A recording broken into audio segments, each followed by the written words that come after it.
Wow, it's GMTV number 26.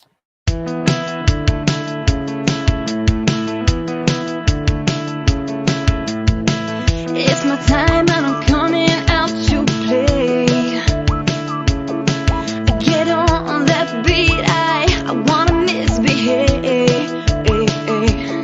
Yeah, go, look at me, go, make me wanna fly all the time. I'm shining now, makes no difference if the world... Hey, GMTV people. Mike Baumol said I should put a Hawaiian background on my video. So I'm in Hawaii now. No, I'm not really in Hawaii, okay? Half the people that watch this show are like, wow, you got a really, really nice recording studio behind you. You really have a beautiful studio at your new place. I'm like, it's a green screen. Oh, my God. Does nobody have Zoom meetings where you do backgrounds?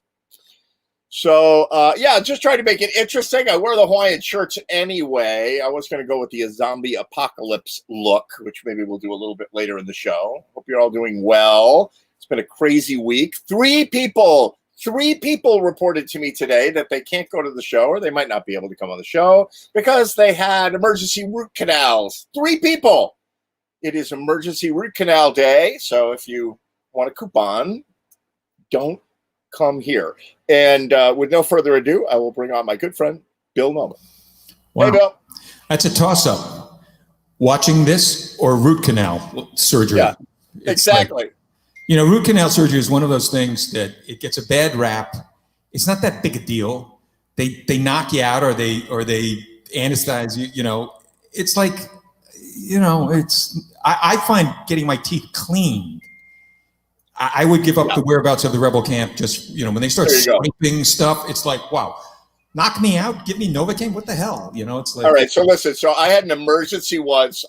Speaking of root canal, I had an emergency root canal once many years ago when I was just getting my jam going at Cobb's Mill Inn. We were still downstairs at the Cobb's Mill Inn, but it was raging. Like people were like, we had 50 people there and whatever. And of course it happens on a Wednesday afternoon at 4:00. I'm in the chair of a dentist that is not my dentist because it was the only person that could see me. And she was a little sketchy. Like I'm like her like credentials are written in crayon, behind her. And I swear to you, in the middle. So I'm like the scientist at heart. And I was like you before then. I was like, it put you on Novocaine. It's nobody. All right. So she's going and she's like, she's got her assistant. She's like, give me a 30 number 4, no 19. I'm trying to figure out the numbers of the little things they put in your teeth, They're like, right, that thing. And she says, I need a 32.4. And she goes, oh, we're out of 32s. I only have a 36. And I had already figured out by then that meant 36 millimeters, and that like they push it all the way down till it hits the tooth, so that's how long, so it doesn't go into your jaw, right? Right. She goes, oh, give me the 36. I'll be careful. That's what she said. I swear to God. So she's digging around and then she goes, oops. And I'm like, oops. And I felt it. I felt it in my soul. Like it was like, oh, you just hit my soul. And so later that night, when the Novocaine wore off at the Cobb's Mill Inn, it was like somebody shot me in the face. It was like, it was like unbelievably painful. It was terrible. And I kind of knew it was coming. So I go, somebody there gives me some painkillers, and I'm not good with that stuff. So I was tripping the whole jam. And there's more to that story, but it's not going to be on the internet. And Billy Foster's laughing at me. He's like, Ed Train is stoned. Like, I don't even remember how I got home that night. The guy who lost his phone. Yes, exactly. So, all right. So you're going to do some music for us tonight. I was thinking of playing some songs and accompanying myself on those songs. What a concept. I'm thinking out of the box. You know what I mean? Exactly. All right, take it away. All right. So today is September 10th, and this would normally be, and it is actually still, my sister's birthday. My sister who passed away in March from cancer, not COVID related. And luckily when she passed away, it was on March 1st. It was really at the point where, my brother-in-law could still spend time with her, and it wasn't, that would have been just so dismal. was dismal anyway. But anyway, I was going to play this song at her memorial, which we've just never had yet, and I assume we will at some point. But this is definitely for my sister Susie. Shadows are falling and I'm running out of breath. Keep me in your heart for a while. If I leave you, it doesn't mean I love you any less. Keep me in your heart for a while. When you get up in the morning and you see that crazy sun, keep me in your heart for a while. There's a train leaving nightly called when all is said and done. Keep me in your heart for a while. Sha-la-la-la-la-la-la-la-la. Keep me in your heart. Sha-la-la-la-la-la-la-la-la. Keep me in your heart for a while. Sometimes when you're doing simple things around the house, maybe you'll think of me and smile. You know I'm tied to you like these buttons on your blouse. Keep me in your heart for a while. Hold me in your thoughts, take me to your dreams, touch me as I fall into view. When the winter comes, I'll keep the fires lit, and I will be right there, right next to you. The engine driver's headed north down the Pleasant Street. Keep me in your heart for a while. These wheels keep turning, but they're running out of steam. Keep me in your heart for a while. La la la la la la la la la. Keep me in your heart. Keep me in your heart. La la la la la la la la la la. Keep me in your heart for a while. Keep me in your heart for a while.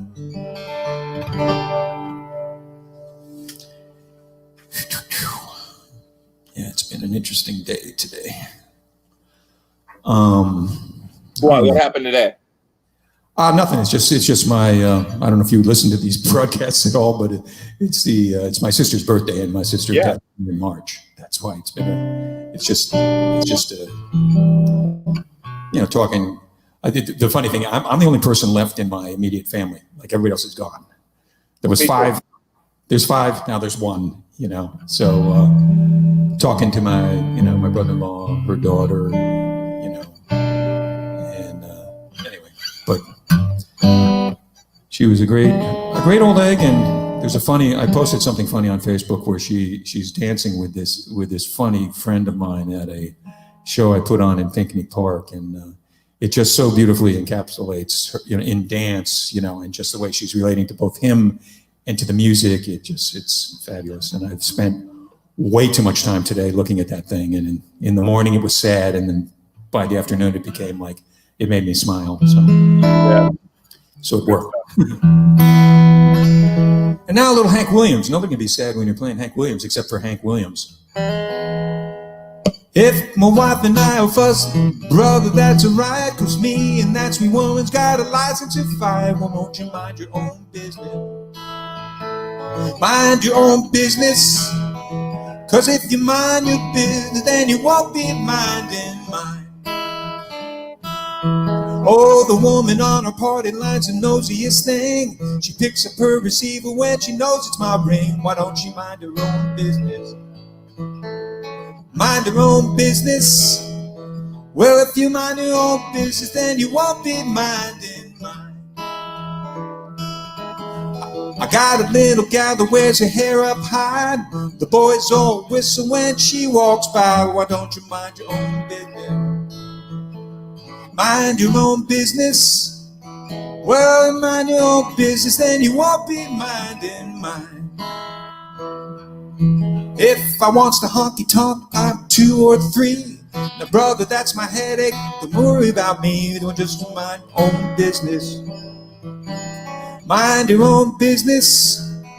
Well, mind your own business, then you won't be minding mine. Minding other people's business seems to be high-toned. I got a lot that I could do just to mind my own. Won't you mind your own business? Mind your own business. Well, if you mind your own business, then you won't be minding mine.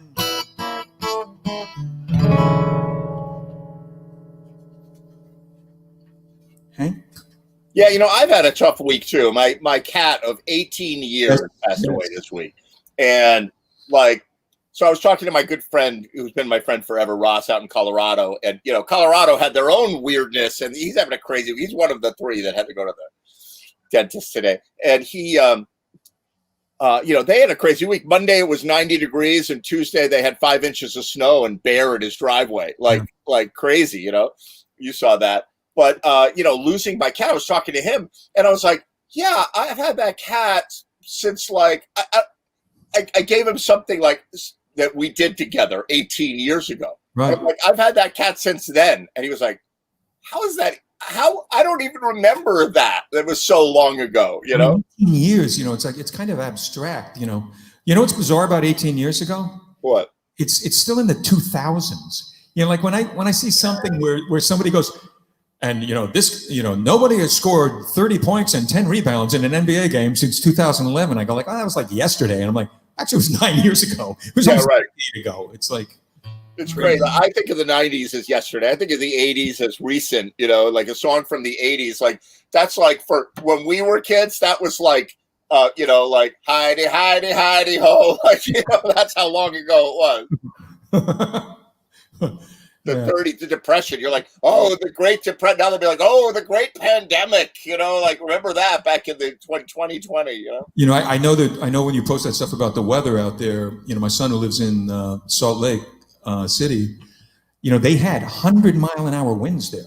Yeah, I heard. They had the drop in temperature as well, and he works at a golf course in Park City, and it snowed in the mountains. Obviously, not as much as Colorado, but it did. But they had 100-mile-an-hour winds that basically decimated all of the big trees on the campus of University of Utah. It just sucks because here we're used to it because our trees have a way of weeding themselves out during, 60-mile-an-hour winds, which we think are pretty severe. If we had 100-mile-an-hour winds here, it would basically be a tornado for New England. It's crazy, right? There wouldn't be a tree left. Crazy, yeah. Real crazy. I was, we had Hurricane Sandy and Hurricane Irene, right? And I was living on a boat, and my boat was in the river in Westport, and there's like a little hill on one side, a little hill on the other side, but they were talking about 100 or 110-mile-an-hour winds. And even if that's for a little while, so I put additional moorings and chains and ropes and whatever. And how'd that work out for you? No, it totally fine. I got back to the boat, and there were napkins that I had left in a cup holder in the cockpit that didn't blow away. Wow. Weird. It's weird. True story. So anyway. Strange. Go for it. Do another tune. It's been a crazy week. This year's been a little crazy. I don't know. The whole year is a little This year crazy. is not over yet. No, it's not. And this is sort of like a fabulous segue to a Leonard Cohen song called Everybody Knows.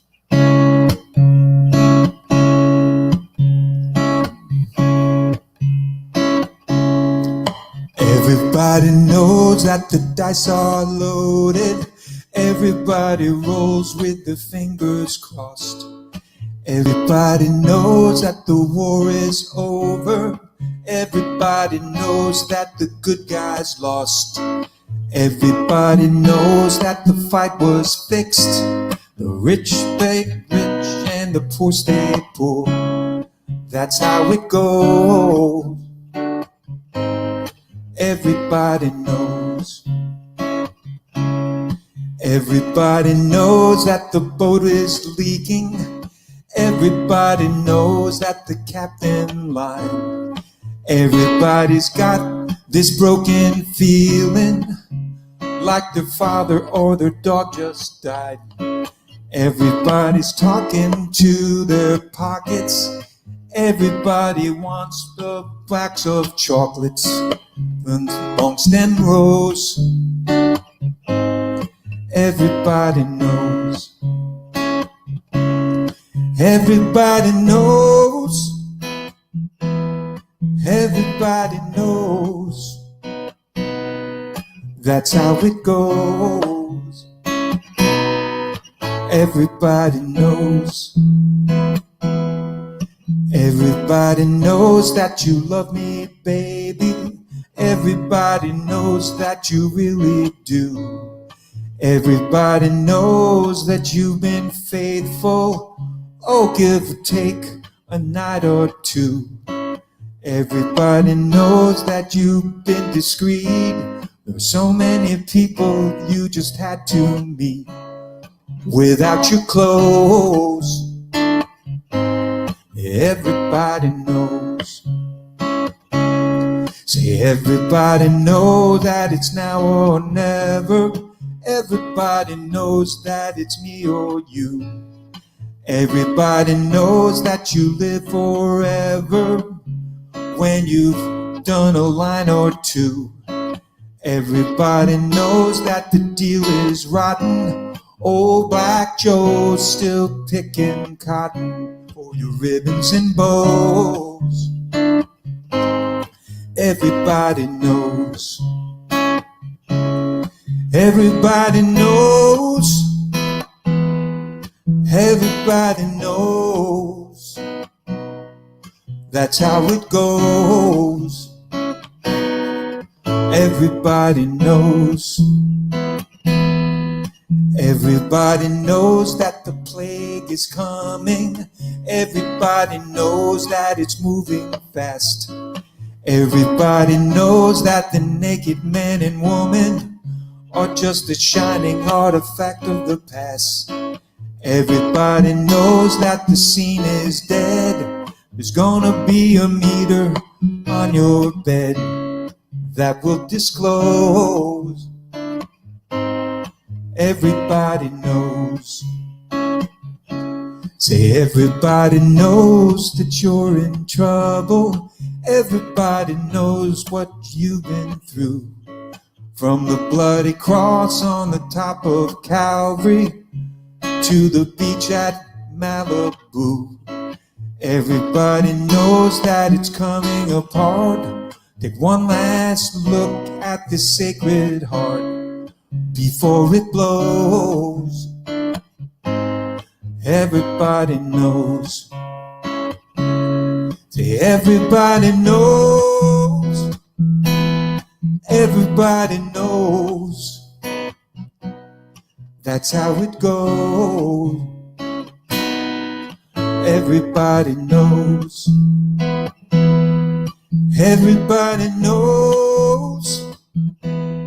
Everybody knows. That's how it goes. Everybody knows.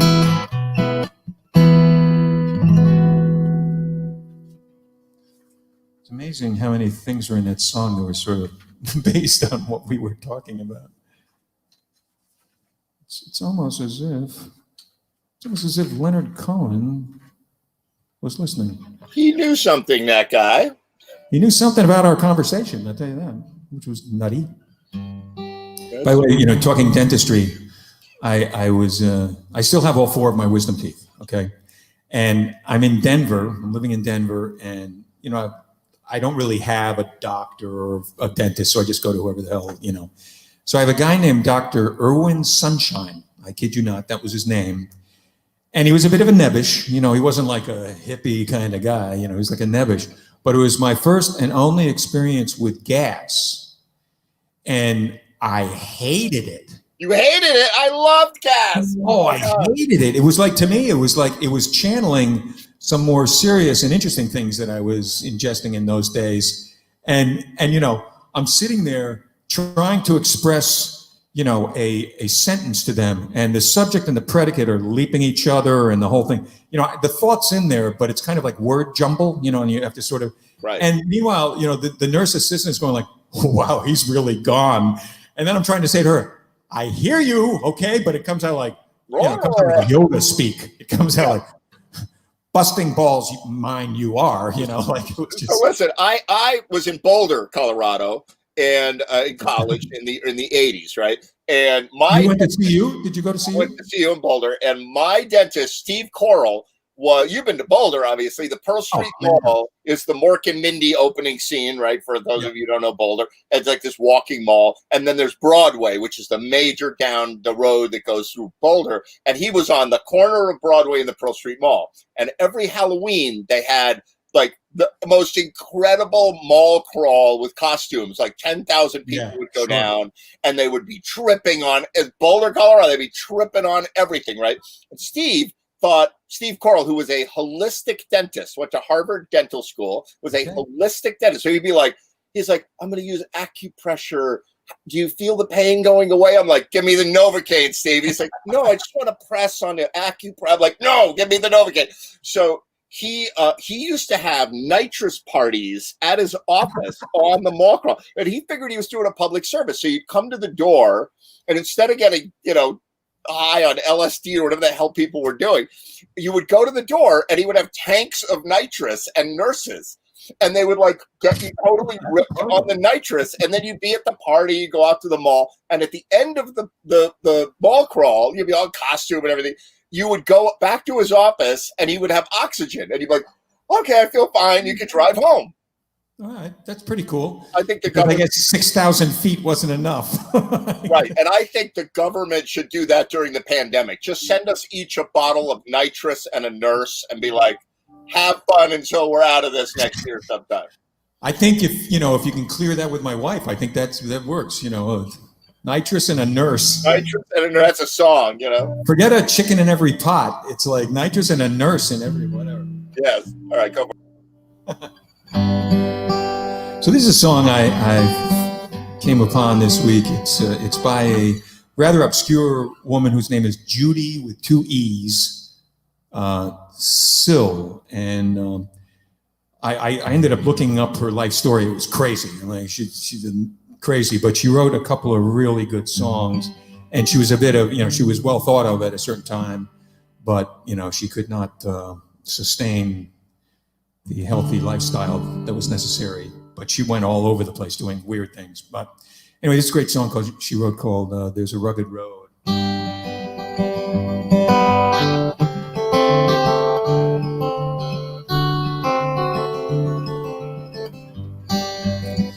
There's a rugged road on the prairie, stretching all across the last frontier. There are strangers' strives, solitary. Blessed is the lonesome pioneer. Roll on, roll on, roll on. Night birds are flying. Roll on, the light is gone. Hope slowly dying. Tell me, how come you come riding through? Still surveying the miles yet to run on the long and lonely road to kingdom come.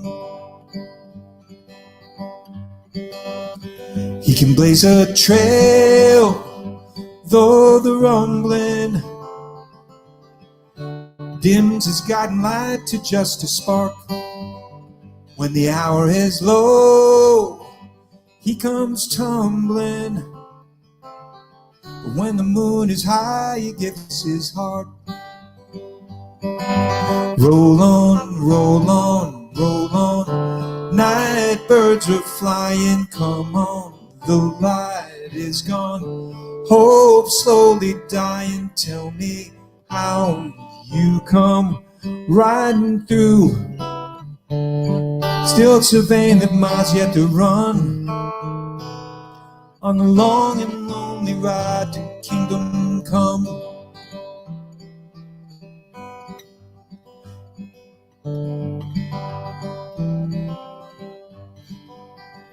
People far below, chasing pleasures,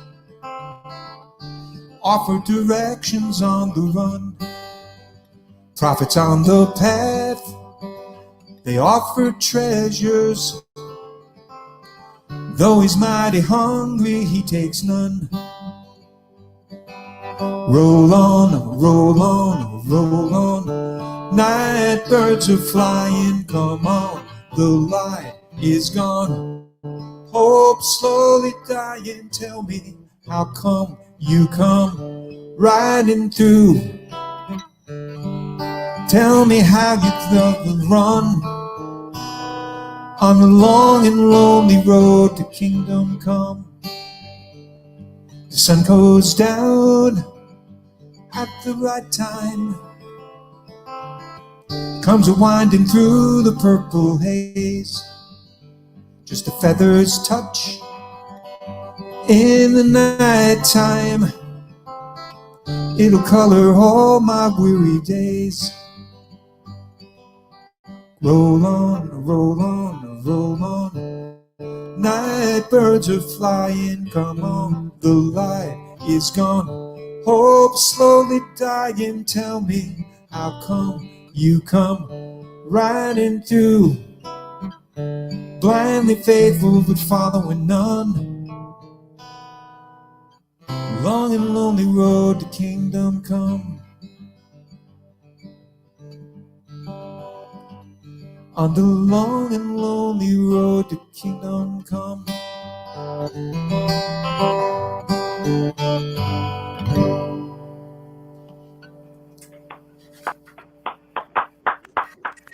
Hey, Billy, what's happening, man? How you doing, partner?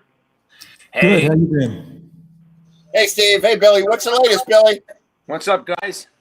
I'm waiting for my daughter to give birth to my grandson any minute. Oh, I thought, I don't know, why did I think that Billy already had it, that you already had grandchild? I know I have two granddaughters, but this is the first grandson. Ah, scary. Yes. Yeah, another male foster out there, man. It's like, Oh, my God. Well, to tell you the truth, if you got to go by my family, each child, my brothers, my everyone just has kids, more girls than boys. It's like one boy for four girls all the way down the line. So they kind of dominate the business. it's just like Surf City. 4 girls for a Exactly. You know, by the way, you know, people who didn't, grow up in where we grew up, the Fosters are a rather attractive family. I would say that, current situation to the but drink that. very attractive. Billy might be the best looking Foster of them all. I don't know. I don't know. His daughter. I remember Billy, when your daughter. I'm not talking about him. I remember when your daughter came of age, and Billy was like, "Hey, she took modeling pictures. Take a look." And we were all like, "What the hell is going on here?" Remember when she was 14, she had a friend shoot some pictures of her at some. They were doing a thing for clothes for one of the stores, and my wife did a thing for her boss in Manhattan, and Uma Thurman was one of the guests there, and she made really good friends with my daughter. Uma Thurman sent my daughter's pictures to the Ford modeling agency, and they called her up. And until they found out she was only 11 or 14 or whatever it was, and then they couldn't do it. But they actually called her. Which today might not be a problem. Yeah. Yeah, right. I have the same problem. Like I get pictures on the internet, and I call up, and she's like, "I'm 14." I'm like, "Click," Yeah. The advantages of old school. You don't look It's- 14, Yeah, young there lady. you go. This conversation is entering into legal areas. There's a whole thing going. This is heading to nowhere good. Exactly. All right, Bill Noman. That was awesome. That was great. Thanks. Good stuff. Good to see you. And I don't believe that we have Steve Venable on the screen, and I can actually see you nodding your head. I can see fluid motion, and what happened over there? Well, I joined the 21st century. I said I can't deal with this technology. typical me. I guess it's a typical guy thing. It's like cars and anything else. I keep fooling around with it. I keep using spit polish and duct tape to get it to work, and I forget the three things. I'm not good at it. I don't enjoy it, and it doesn't work. So why do I keep doing it? And today I spent 4 hours trying to fix my garage door opener, which I suck at, and it still doesn't work. It's no better. So I just went and bought an iPad, and I said, I'm getting the 2020 iPod Plus. If this doesn't work, if I can't get on Ed's show with this, I'm buying my own studio. I'll mortgage the house and spend $100,000 on equipment. I give up. And even then, I needed my son to set it all up for me and everything like that. But I said, I got to do it. I simply got to do it. Yeah, pretty good. I just zoomed in on you, and you were like, you are the best looking video feed we've got now. It's necessity anyway. This might be, this could be for the near future the only way it's going to happen. Yeah, Absolutely. good point. Summer's over. Nobody's getting together on the corner anymore. It'll be like on the corner, like Ray Simonelli and Dave Rao and the girls, like, it's like minus 10 out, like in Westport on the corner. Nobody's doing that anymore. By the way, I want to I'll shut up after this, but I name checked Steve Avitable because I played last week. I played that Moody Blues song, I don't know. Something in your eyes, the music in your eyes, something. Yeah, which you and I, you did a gig with Mojo at like that place in Fairfield that was like the Beach Club or something like that. Oh, the Beach House, yeah, right on. Beach House, and you played that, and I was like, well, that's a cool song. And I do it with the intro is the theme from the Munsters, and it really worked fucking beautifully. We'll have to do that one. I did name check you. I did. I gave you credit last week. That was it. That was good stuff. All right, Steve Avitable, take it away. Do some songs for us. What are you going to do? Well, let's see. I'm going to do a little Making Whoopee into, I hope this works, a little Making Whoopee into the theme from Man of La Mancha. Don't ask me how I came up with that. Really not quite sure where that went. Messing around with it, and it just fit in. I'm going to see if it works. That's great. I apologize for the piano. It's being tuned next week, but I'll see what I can do with that. Can you see me okay? Am I good here? Yeah, you look great. All right, here we go. Let's see.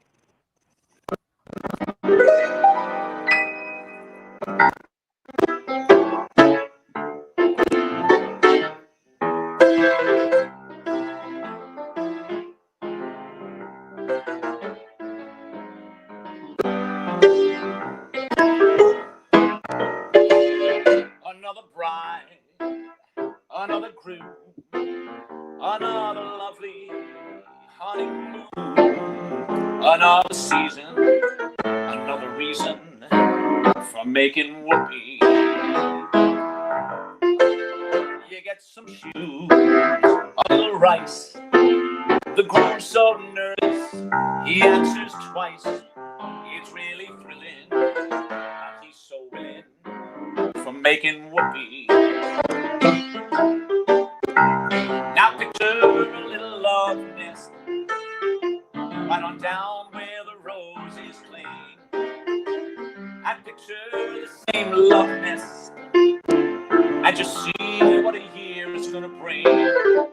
He's doing dishes and baby clothes. He's so ambitious, he even sews. Just don't forget, folks, that's what you get, folks. Whoopee.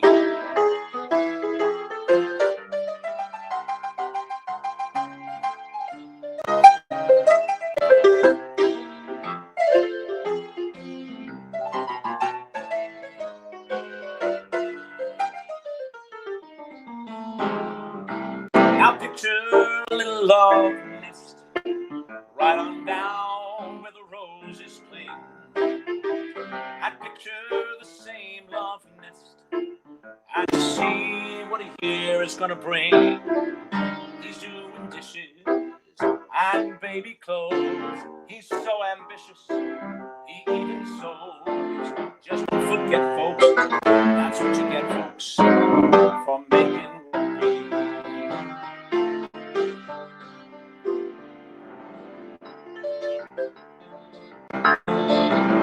Hear me now, thou bleak and unbearable world, thou art base and debauched as can be, and a knight with his manners so bravely unfurled, now hurls down his gauntlet to thee. I am Don Quixote, the Lord of La Mancha. My destiny calls and I go, and the wild winds of fortune will carry me onward, or whithersoever they blow.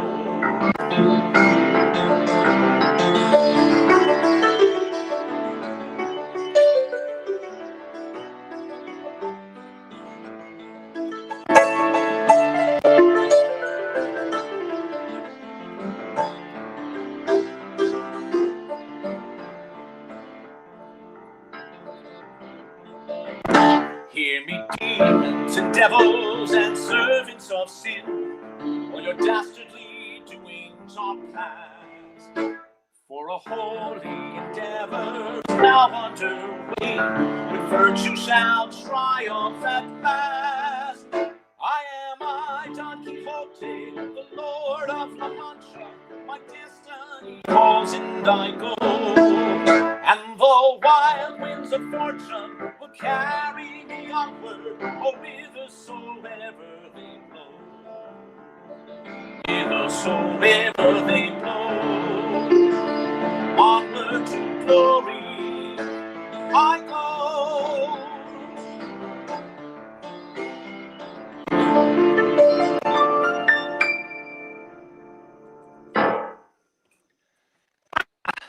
That was fun. Yeah, I enjoy a little bit of that once in a while. You know, I'm not sure what to say we came from, but too much time on my hands, I guess. Nice. Really fun. So you did a lot of show tune stuff. You did a lot of theater, pit orchestra. Or what's your background in music theater? I did a little bit of it, not a lot of school plays and things like that, where I was hired as the hired gun to do like the 8th grade or the 9th grade stuff. I never did any Broadway work. I did just do some local work in Westchester at community theaters and things like that.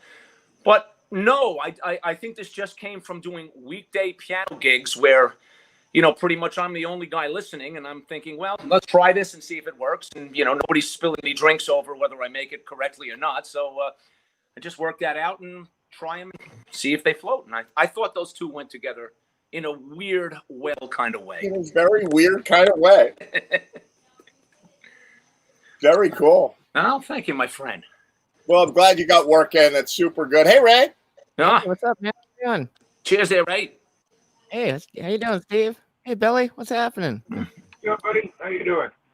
All right, hanging in there. So does And I everybody can't- feel like I can't decide if you're in Florida or Hawaii with that background. Hawaii? This is Hawaii, you know, because Mike Balwell wrote me. For some reason, he said, I actually didn't get the joke, but he's like, you should put a Hawaiian background on your thing tonight. And I was going to do the zombie apocalypse, you know. I was going to do it. I couldn't decide between like this one, because it's got a train thing going on over here, you know, or this one, or maybe this one, you know, like, you know. I would say the zombie apocalypse for like a couple of months from now when everybody's stuck inside and there's nothing going on. Exactly, because I have this, right? And then I'm begging for money, and people are like, hold on, let me check my L1 Ultra Maximizer back here, you know, whatever. And people are like, dude, I'm not sending you $5. You got like a $200,000 mixing console. I'm like, no, this is more like it, okay? This is more like the reality right there, you know? So, but this will be a nice background for Mike Poundwall, and he already saw it. He's like, "Oh, great!" Makes a statement. Yeah. Exactly. Of course, the sun is still shining because now this is the time of year that I'm like, "Wait, summer's over and it's dark at 7." You know. Yeah. And I remember Ray and I always used to talk about at Cobb's Mill. He's like, "I don't know how you're going to get anybody here to the jam when the sun is shining. Like nobody wants windows behind you and the sun is shining in while you're playing music, you know." Yeah, people used to show up later. They'd Right. show up right after the sun went down. They'd be like, here's Billy Foster in his house. He'd be like, "Oh, it's dark out. Better get to the jam." Boom, you know. But like if it's light out, you're not like, "Oh, I got to go out tonight later when it's sun goes, you know, midnight." It kind of affects you. As soon as the sun goes down, it kind of hits you. It's time to move, time to go. You know? Yeah, you're like, I'm not going to go to sleep for 8 more hours, so I might as well, Something to do. go find something to do here. Yeah. Exactly. So your daughter is having a baby right at this moment, is what you're saying. Well, yeah, they're having the centimeters. They broke the water for her, and she's a certain amount of centimeters. But the baby's coming on in its own time. She doesn't want to push anything, so we're still waiting. But it's supposedly any minute now. No chance of filming that on Jam TV? I guess that's not going to happen. I'd love to. Getting into the lobby of the hospital is a deal nowadays. Much less getting upstairs. That's right. Look, Ray and I will be glad to play the background music. That'll be. I'll be okay. Hey, I think it would be the coolest thing since I'm in music to get a whole bunch of guys to play a bunch of stuff as the baby's coming in. That would be so cool. Exactly. And at the moment of truth, the trombone player is like, What about you, Ray? That'll What's work. that? Yeah. So Ray, what do you got for us? Play some songs for us. Now, what would be an All input right. for that? As the baby comes I'll into do the one. world, what good song? Huh? We'll think about we'll think about that for the next break. That's it. While Okay. Ray plays this song. All right, guys. All right, go for it, Ray. What do you got? I'm gonna do another new Beatles song. Well, new for me. It's not a new song, obviously. I probably have no business singing this with the high register, but I'm gonna do it anyway and see what happens. Oh, darling, if you leave me, I'll never do you no harm. Believe me when I tell you, I'll never do you no harm.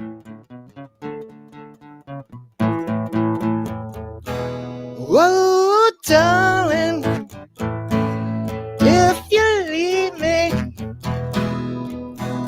I'll never make it alone. Believe me when I beg you, I'll never make it alone.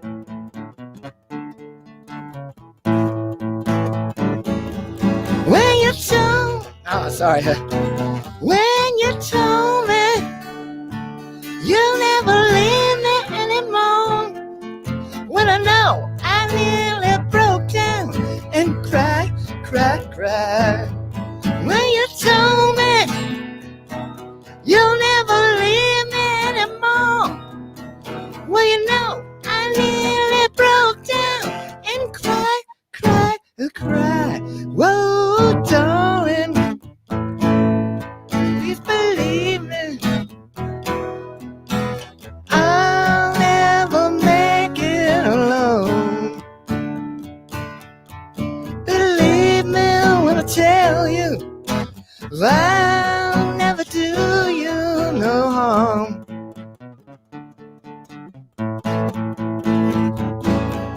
When you told me you'll never leave me anymore, oh, well, I know I never gone down and cried. When you told me you'll never leave me anymore, well, I know I nearly broke down and died. Whoa, darling, if you leave me, I'll never let you down. Believe me when I tell you, I'll never do you no harm.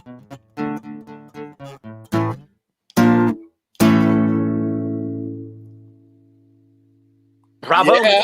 Bravo. Yeah, that part on the vocals, that song, it really is not easy. Fantastic. The problem is I should be drinking scotch, not wine, for that song. You like Exactly. I do, when you want to hit the high notes, vice grips. They work. They get you up there. I swear to God. What does? Use Vice grip? grips. How about Yep, just get you tight the high underwear? note every time. Yeah, actually, this is for Randy Stone. Wine. Where's yours, Randy. Randy? I know you got some. there. Randy Stone, Pat Padilla, how you guys doing? This will All right, so- be my briefest appearance ever. Just Your I'm briefest I'm ever. reclaiming my credibility. I know you had a lot of dental problems, but I had an extraction. It sucked. I'm in pain. I've got painkillers. Are you ready? Oh, So sorry. Oh, Whoa! look at that. good one. Telling you. So I've it's great been- too. Being a hemophiliac really helps with this situation too. It's Oh, great. I can imagine. Oh God. I've been trying to get you to wear a mask for years, Randy. I'm telling you. All right. I'm out of All here. right, so, Bye. you know, Randy, good to see you, man. Hey, Chris, Oh man, that sucks. Hey, Ed Train. poor guy. Oh my God, the poor guy he's one of 3 people today that he actually made it on the show for 30 seconds, but 3 people that had a root canal or an extraction today. Oh, Lord. Just no good, no fun. And Billy Foster's daughter's having an extraction right now. Yes. He's having a baby. She's in the hospital. That's good writing. So, okay, so we're going to come up with song names that are good for As the baby comes out, what's a good title song, or is the baby's being presented to the world? before it comes out. You got that one, Under Pressure, right? Deliverance. Right? And then you got Push It, right? That's the one I thought of. That And then, works. right. Then you got Should I Stay or Should I Go? That's definitely a good one. Right? That's a little tentative. And then just before the moment of truth is Diana Ross. I'm coming out. I'm coming out. Yeah, that works. There's no song Deliverance, is there? Oh, Lord. That's good. No, because you got to use the words. You got a purty mouth in there, and it doesn't work out. No. Out through the indoor. Out through the indoor. Is that a Pink Floyd? There you go. Great. Yeah. Oh my God. You can't hear Yeah, me. we can. I can hear you. I can hear you. Pat. Why is I everything feel like garbled? Buck the Moose. I don't know. You know, it's a miracle it works at all. Say something good. I got a state-of-the-art sound system here. Yeah, it's a little garbly, but I hear you okay. How you been doing? Hi, Billy. Congratulations. I don't know if he can hear you. He said congratulations, Billy. Oh, Billy's frozen. Frozen. Oh, Billy's God, frozen. he's back. Thank you, buddy. Thank you very much. That was good. Hey, Ray Simonelli, do another song for us. Do it, brother. All right. You want Thank you, something thank slow you. or fast? Slow or Fast. fast? All Fast. right. Yeah. All right. No request tonight, right? Free bird. Free bird. South side of Chicago, in the baddest part of town. And if you go down there, you better just beware of a man named Leroy Brown. Well, Leroy, more than trouble. You see, you stand about 6'4". All the downtown lady call him treetop lover. All the men just call him Suck. Well, he's bad, bad, Leroy Brown, the baddest man in the whole darn town, better than old King Kong, meaner than the junkyard dog. And now Leroy, he's a gambler, and he likes his fancy clothes, and he likes to wear his diamond ring in front of everybody's nose. He's got a custom Continental and an Eldorado too. He's got a 32 gun in his pocket for fun. He's got a razor in his shoe. He's bad, bad, Leroy Brown, the baddest man in the whole darn town, a bad than old King Kong, I'm meaner than a junkyard dog. Friday, about a week ago, a Leroy shooting dice, and at the edge of the bar sat a girl named Doris. Oh, that girl looked nice. Well, he cast his eyes upon her, and Some trouble soon began. Leroy learned a lesson about mess with the wife of a jealous man. He's bad, bad, Leroy Brown, a baddest man, hold on town, a bad old King Kong. I'm meaner than a junkyard dog. The two men took a fight, and as they rolled down on the floor, Leroy looked like a jigsaw puzzle with a couple of pieces gone. He bad, bad, Leroy Brown, the baddest man, hold on town, better than old King Kong. I'm meaner than a junkyard dog. Yeah, he's bad, bad, Leroy Brown, the baddest man in the whole darn town, better than old King Kong. I'm meaner than a junkyard dog. Yeah, he was better than old King Kong. Meaner than a junkyard dog. Yeah, he was better than old King Kong. Meaner than a junkyard dog. There you go, a little Jim Croce for you. Yep. Thank you, thank you. Ed, didn't you play accordion a little bit on that one? Yeah, okay. I did. I I thought miss so. doing that with you every week. Yeah. I miss playing I accordion know, with right? you. That was fun. A lot of those songs worked out well with the addition of accordion, especially that John Mellencamp song, you know? Yeah, I really miss playing. I'm doing collaborative videos and stuff, but I'm not playing with a band, and I'm not playing live. I haven't really done that in a long time. I take it back. A week or two. I did play outside. Yeah, on the rooftop. But it was weird. It was good to do it, but it felt strange. It was like a reminder that, like, you're not going to be doing this for a while. Like I would have a gig every day, and now it's like, every month or two, maybe a little something. But just strange. Ed, that's our next T-shirt. It's okay. The accordion's here. That's got to be it. Yeah, it's true. It's true. You got one more for us, Ray? Yeah, let me do I'm gonna do a Neil Young song. It's a short one, don't worry.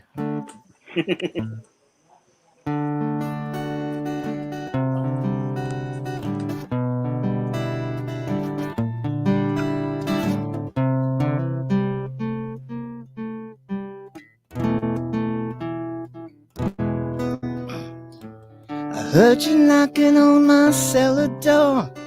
I love you, baby, can I have some more? Ooh, damage done. I hurt the city and I lost my band. I saw a needle take another man. Ooh, damage done.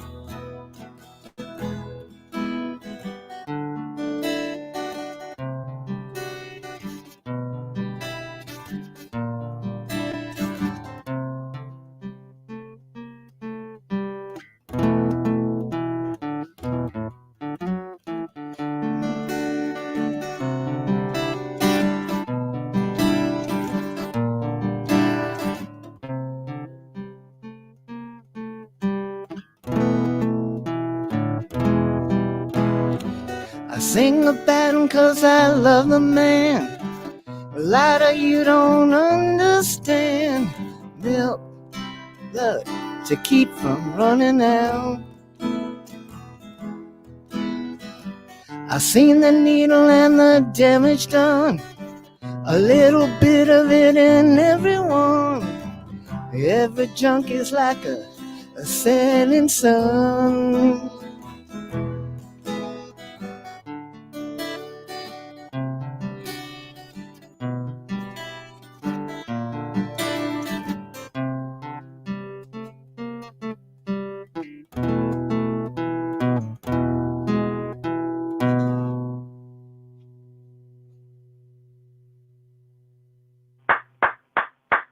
That's it.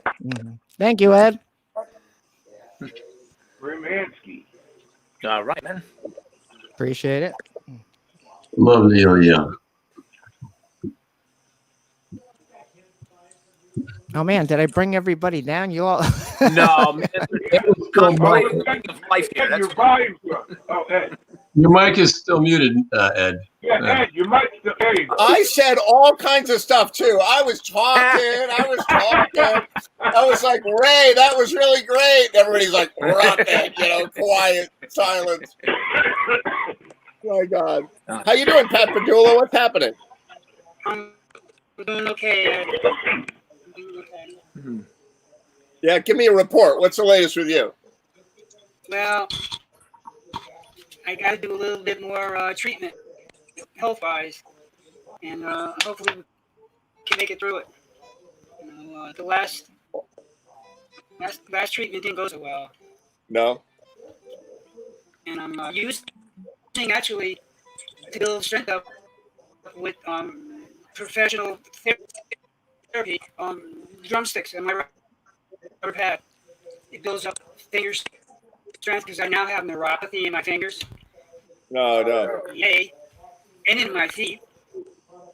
So we need you to get the jams going so I can back up Billy and get that funk going. That'll boost my resilience. Right on, now.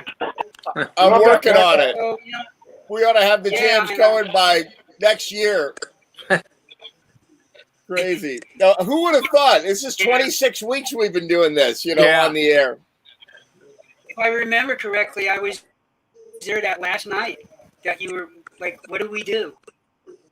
Did we jam? I wasn't sure. I was like, are we going to stop? I don't know. Is it responsible? Like the next day they were like, nope, you're done forever. You're done. No, I thought it would be 3 weeks, honestly. Like, oh, they're going to wipe down the tables and then we'll be back. It'll be fine. They'll just wipe it down. We'll wear gloves or whatever, No, it wasn't quite like that. I thought we'd be done by Easter, What's that, Chris Owen? I was listening to the president. I thought we'd be back by Easter, I remember at school, when they closed the school where I teach, they were like, it's only going to be 3 days. We're just wiping everything down. I was like, all right, Mm-hmm. Crazy. We have a little open mic we used to do up in Stratford that they're talking about getting back together outdoors while the weather's still good. And hopefully I may be able to do that. It's not high-end power rock. It's pretty much blues and light jazz. So I think I may be able to pull that off. Well, you let me know about that. I want to come. Yeah, me too. Okay. Wow. Okay. I'll do that. Are you going to come back to Connecticut? Yeah, I come back every week or two. I come back for a day or two. I'm around. Everybody thinks I'm gone, like that I'm gone. I'm in Pennsylvania permanently, and I'm out here a lot, but I do come back to Connecticut. I'm still Connecticut-based, and I come back all the time. So give me a reason. What's it? 2 hour ride? 2 hour drive, yeah. It's a 2 hour drive. It's not bad.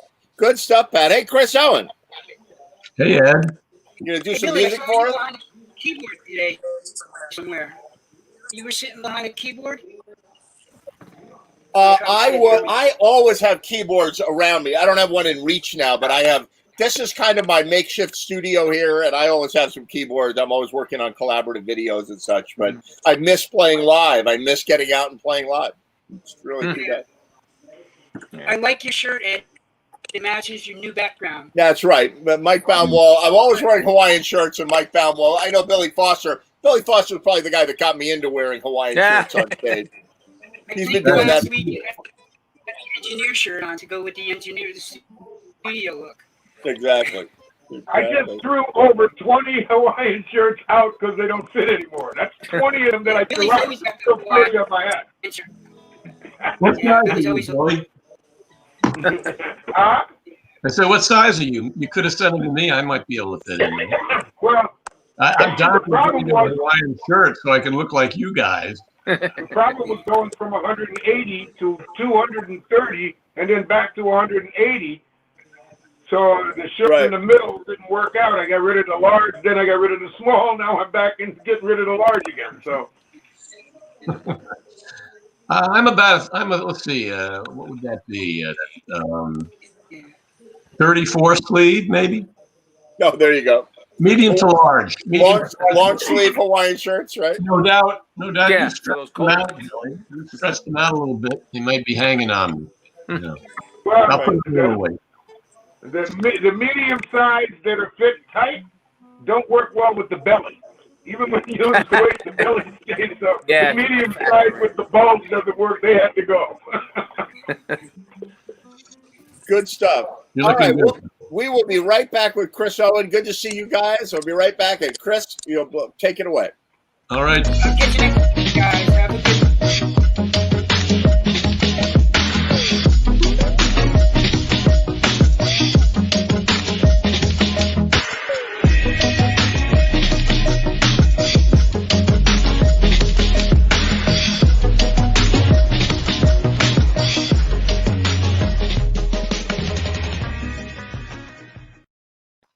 Hey, Chris Owen. Ed Train, how you doing, man? I'm doing okay. Yeah, we Good. get rowdy in the studio. There's a lot going on, but I wanted to talk to you and have you on. How you been? I've been great. You know, I just got back from a little vacation. How was that? You went to Maine, right? I went to Maine. I went to Acadia with my young son, who was getting over the breakup of a long relationship. In fact, I was replacing his girlfriend. There you go. How old is your son? He's 25. Yeah, when you're 25, a breakup is like, I mean, any breakup is bad, but when you're 25 and you break up, you're like, oh, it's over. It's like, life will go on. You'll be okay in the long run. But in the meantime, you got to go have some fun. He's doing okay. It's been about a month now. But the thing was, he'd made these reservations in Acadia with her back in December. And he's got a pretty tight schedule. So he had a couple days on Labor Day. And he'd already booked the B&B that we were staying in. And, of course, the room only had one bed. So right, there you go. We drew a little line down the middle. I said, no leg overs, and I'm fine with this. Yeah, so I had a similar problem. I was dating this lovely girl. She was great. I was 27, and she was 22 or 23 maybe. And I just loved this girl. Like, it could have just been terrific, right? And what happened, you'll get a kick out of this, is she said to me that she's applying to law school, right? I went, oh, okay, right. And I was working in venture capital at the time and whatever, and I was very serious about my career. And I was like, oh, you're going to be very serious about your career. That's really good that you're going to do that. So she applied to 5 law schools, and she applied to it was like Hawaii. Seriously, I think she applied to Hawaii, and then it was like Texas and California. They were all far away. So I was like, oh God, like the law schools are all like, she's going to leave me and go to law school, right? So one of the law schools she's applied to was Pace, right? Which is local. Mm-hmm. Right in White Plains. Yep. So I was like, okay. So she comes to me one day and she's like ecstatic. She's so happy. And she's like, I got into Pace. And I was like, oh my God, that's great news. Let's go to the Cobb's Mill Inn and have a steak dinner. I swear to God. Let's go to the Cobb's Mill Inn. So it was probably Dan who was the waiter. This was like 25 years, 30 years ago.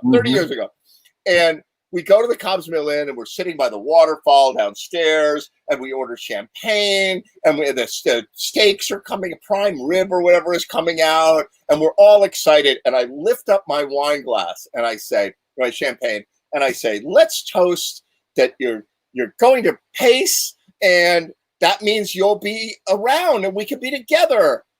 And she lowered her glass and she went, what do you mean? I said, well, you got into Pace so that you're not moving away. And she goes, Pace is my 5th choice. She said, I was just happy that I got into my backup, but are you saying you're going to break up with me if I don't go to Pace? And I was like, oh, that's a twist. Yeah. she broke up with me over it. Oh no. She was like, I can't be with somebody that doesn't support my career. And I'm like, oh my God, like what happened, right? It was a disaster. The dinner was over. She's crying, right? So but here's the thing, right? A week later, we were supposed to leave to go to Antigua, and I'd already bought the tickets and the hotel, right? So she was like, I don't think I could go with you. I'm like, come on, let's go. We spent $5,000, whatever it was, on Antigua. Like, we got to go to Antigua, right? So She goes to Antigua. We have the worst time. It was like the breakup beach vacation. It was it was disastrous, right? We come back and we never saw each other again. Guess where she went to law school?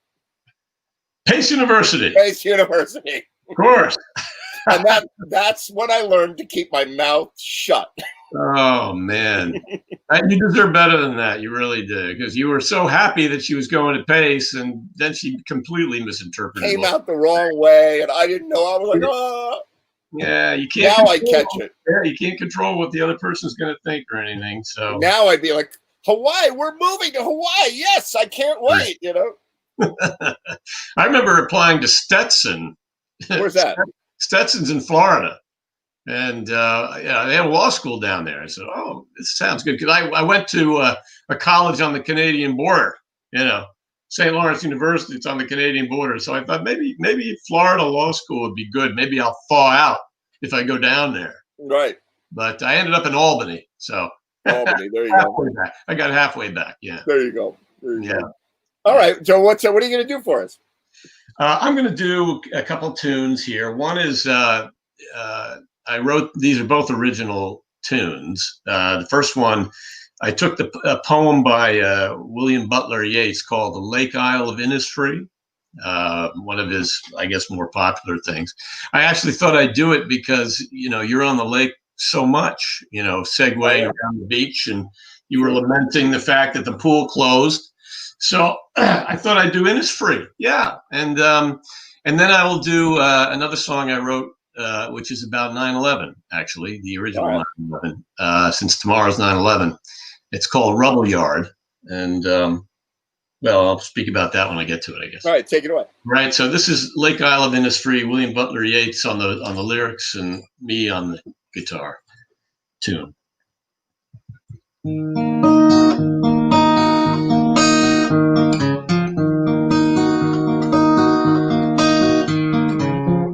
I will arise and go now, and go to Innisfree, and a small cabin build there.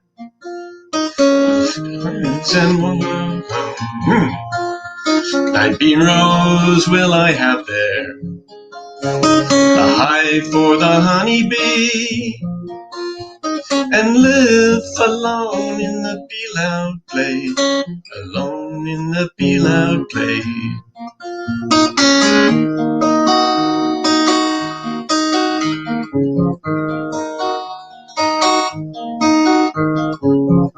For I shall find some peace there, for peace comes dropping slow, dropping from the veils of the morning, where the cricket sings. Their midnight's all a glimmer, and noon a purple glow, and evening's full of the linnet's wings, full of the linnet's wings.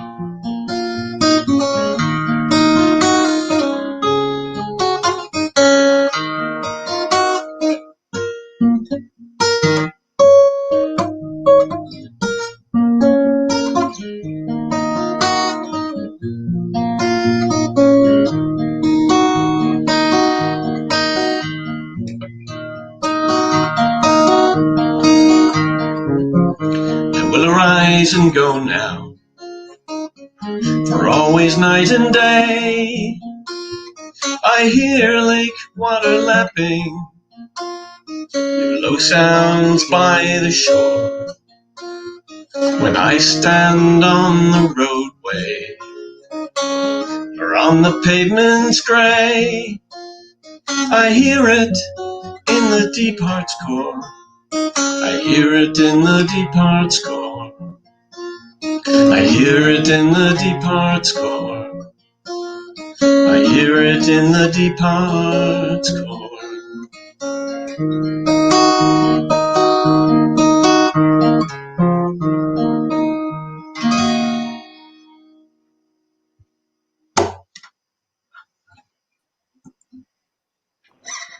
was a good one. Sounded good, Chris. Thank you, Billy. Geez, I wrote that several years ago, and I've been trying to remember some of the old songs I wrote back in the early part of the 2000s. And that was one of them. I was really into reading Yeats, and I figured I'd put a little music to that. That's So great. Do you have a book? Do you have like a big, thick music book, or do you like leafing through, or do you just remember? It's all, well, I recorded them. There's a CD on Spotify that has that song on it. And I've just been trying to figure them out again. Some of them are harder to figure out than others, but How many have you written? I've got a couple of CDs of original songs done really between 2000 and 2005. I guess I wrote them. I went on a kind of a songwriting spree, and I haven't written anything since. Everybody I know that writes had a segment there where that's what they did. You know, it hit them, and that's what they did. You know. Yeah. It's interesting how it was just at one point I just couldn't stop writing songs, and then I got to the point where I finished the second CD, and so I've had enough for a while now. It's 15 years later. I'm actually going to start writing again. I have a trio to write for, and I'm going to be retiring, semi-retiring at the end of the year, so I'll have a little bit more time to write. So I'm looking forward to that. So. That sounds great. Yeah. I'd be happy to produce any music for you. I would really enjoy that. Okay, we'll definitely talk about it. Yeah. I've got a good trio going that, yeah. I absolutely love when I listen to the lyrics and it's somebody I know that wrote a particular line that really hits me. I just love that. Hey, that's really great. I wrote one song in my life, and we went into the studio to put down some music because I needed somebody to give me a melody. We went to put some music, and I sang with it, and I was so embarrassed. I'd never heard such depressing words in my life. Not one note or was positive. It was, and I didn't realize that until I heard it come back to me. Never tried to write another song again in my life. Nowadays, that's so big. I think it's easier to write a sad song. Look, we got a whole genre dedicated to sad songs. It's called the blues. Now it would work. Back then in the early '60s, no, it was just like, what the hell? Everybody's smoking weed and having a good time, and I'm talking about depression and your family breaking up and your dad dying and what? I want to hear that song. you put it to I have it written down somewhere. I should find it. You got to put it to a catchy tune, and then people are like, oh, listen to that doo-wop. They're like, they listen to the words. You're like, wait, what now? What?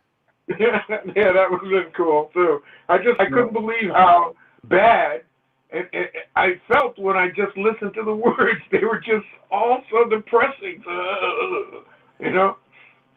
All right. So, what do you have for us next? A happy song or a sad song? I've already given you the clue on that. It's about 9/11. You can't write a happy song about 9/11. But the song is called Rubble Yard, and I got the inspiration for writing the lyrics because there was an article, I guess, in the Times about one of the areas that had been hard hit by the planes, a courtyard that was full of rubble, but there was one tree still standing there in the middle of the rubble. So I call this song Rubble Yard, written about 9/11. All right, take it away.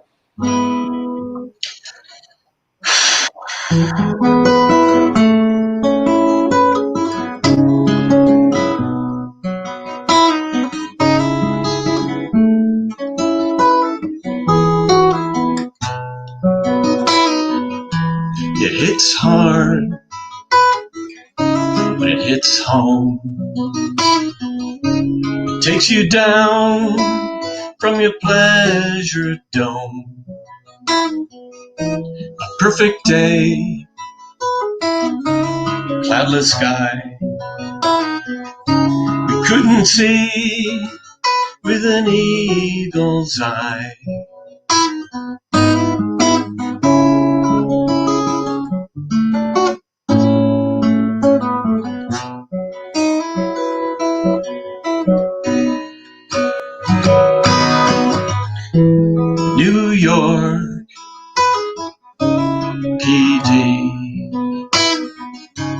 watching you on that big screen TV. Brave young men, brave eyes, heavenly steps to eternal skies.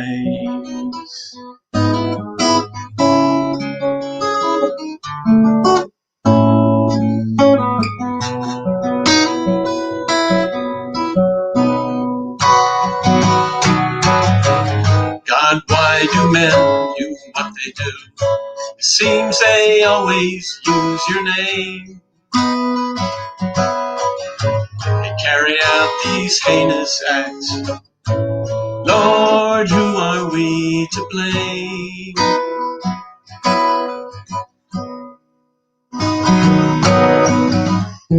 The tree stands in a rubble yard.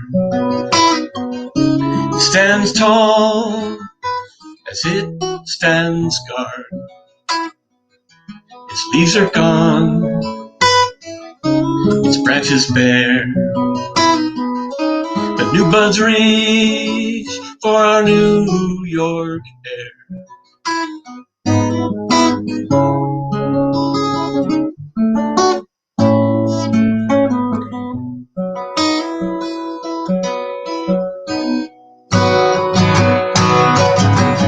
God, why do men do what they do? Seems they always use your name. They carry out these heinous acts. Lord, who are we to blame?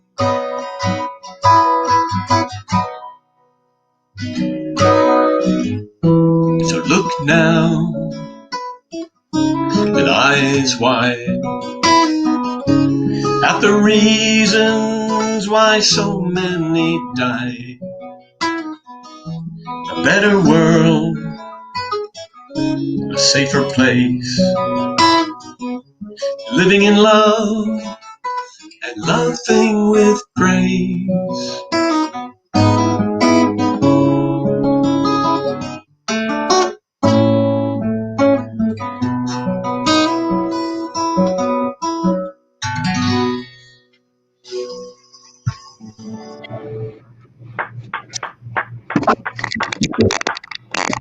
Really good. Thank you for the thunderous applause, Billy.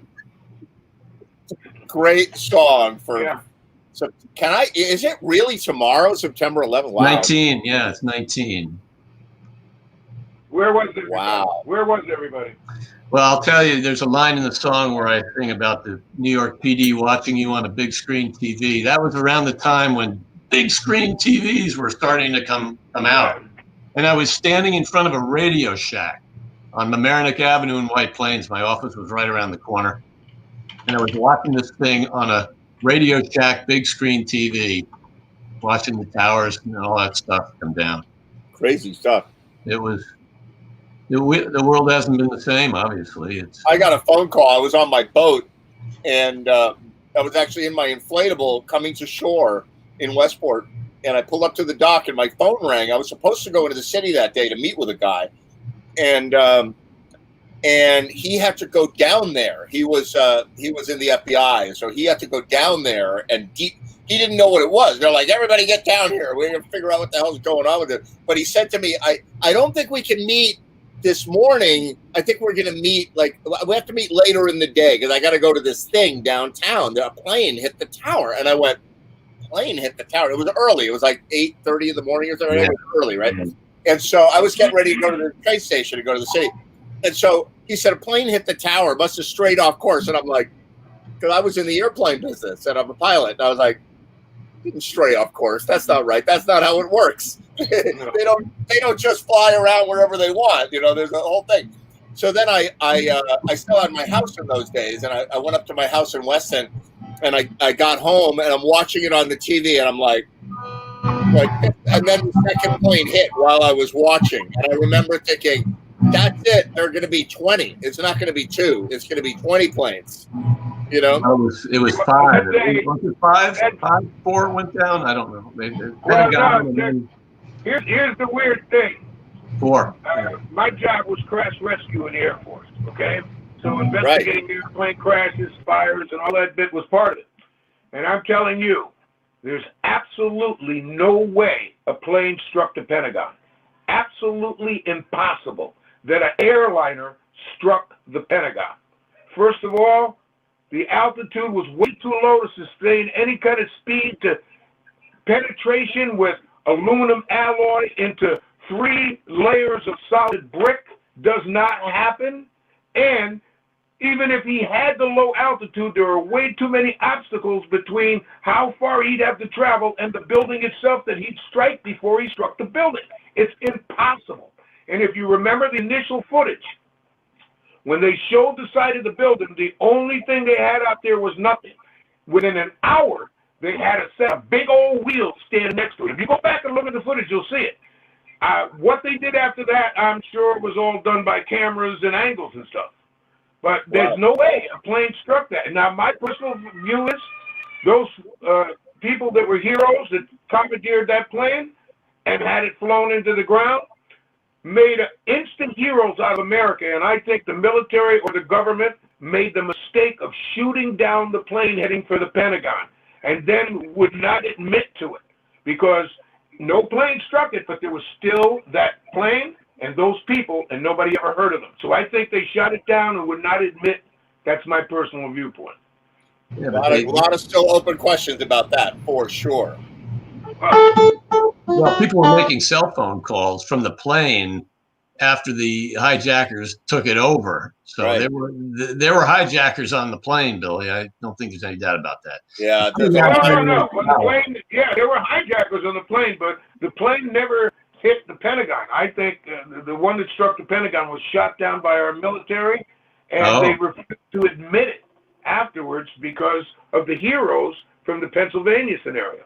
I think they didn't want to do that with everybody making heroes out of them. Look what they did for America. They didn't want to say, well, we chickened out and shot down our own people for, So I think that's exactly what took place. There's no way an airliner struck the Pentagon. Absolutely no way. We're going to find out.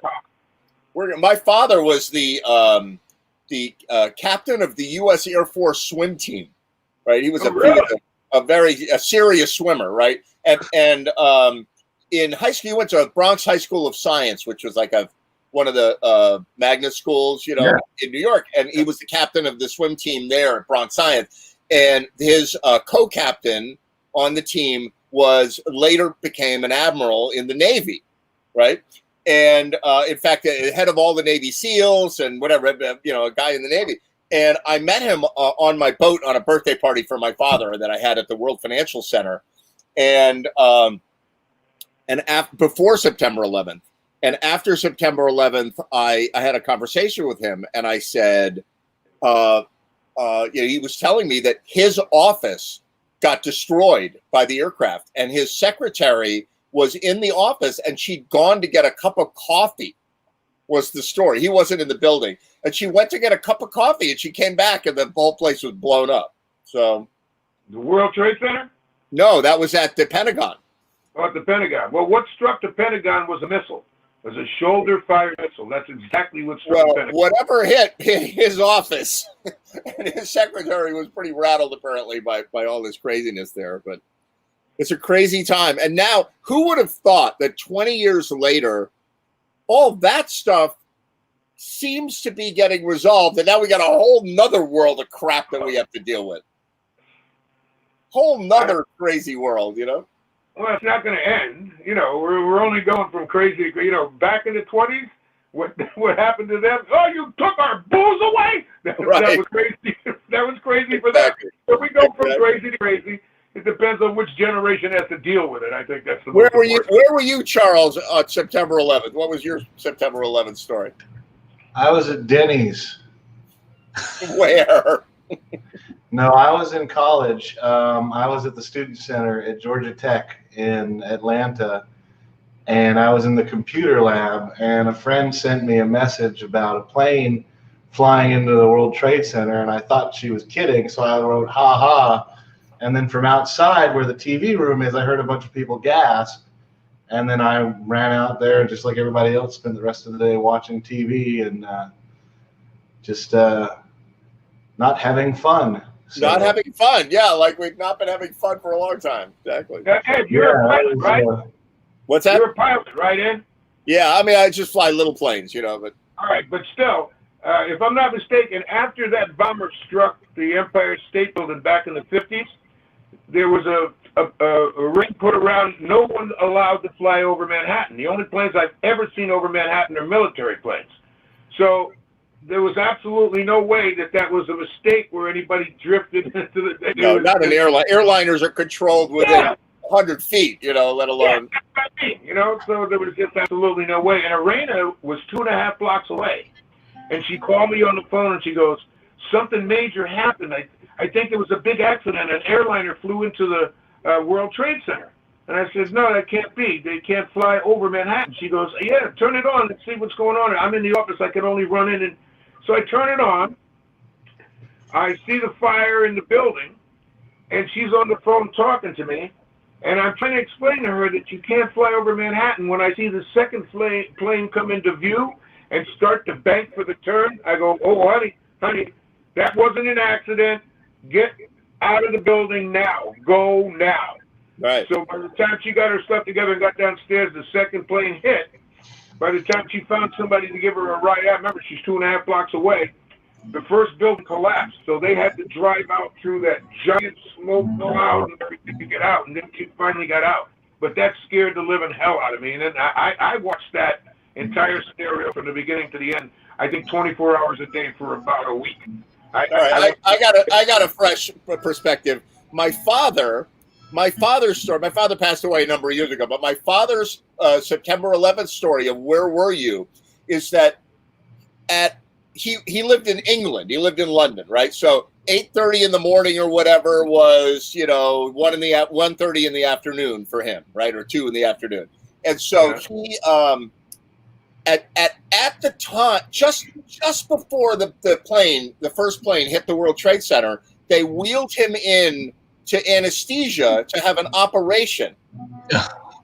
Okay, so he comes out of the operation a few hours later, and my brother was there, and my brother said, Dad, I got to tell you something, right? Actually, no, they said don't tell him for a couple of days because we don't want to it was a heart operation, it was a bypass operation. Yeah, right, yeah. They didn't want to have him go, what? So they, so a couple of days later, my brother said, hey, Dad, listen, I got to talk to you about something. He said, there's a plane and he told the whole story about what happened. And my father said, oh, we'll have to see that movie when I get out of the hospital. And my brother said, movie? He was doped up on whatever. And so he's like, what movie? And he goes, I don't know. It's been on my TV all day, that previews for that movie, right? And we're going to have to see the movie, right? And my brother's like, no, that wasn't a movie. That's the news. That's the BBC on the screen. My father's like, ooh, that's not good. So that's where he was. He woke up to a new world, Yeah. I remember when I was camping with my boys on an island in Adirondack Park when Katrina rolled through down in New Orleans, and we actually got caught with a part of it out in the middle of the Adirondack Park, which wasn't pretty. We actually had to curtail the trip by a couple of days. But I come out and we put the canoe on the car, and I drive to a gas station, and I go, wait a minute, it says $3.50 for a gallon of gas. I go, it was $1.90. 2 days ago it was $1.90. I go, wait a minute, where am I? Who am I? What century am I in?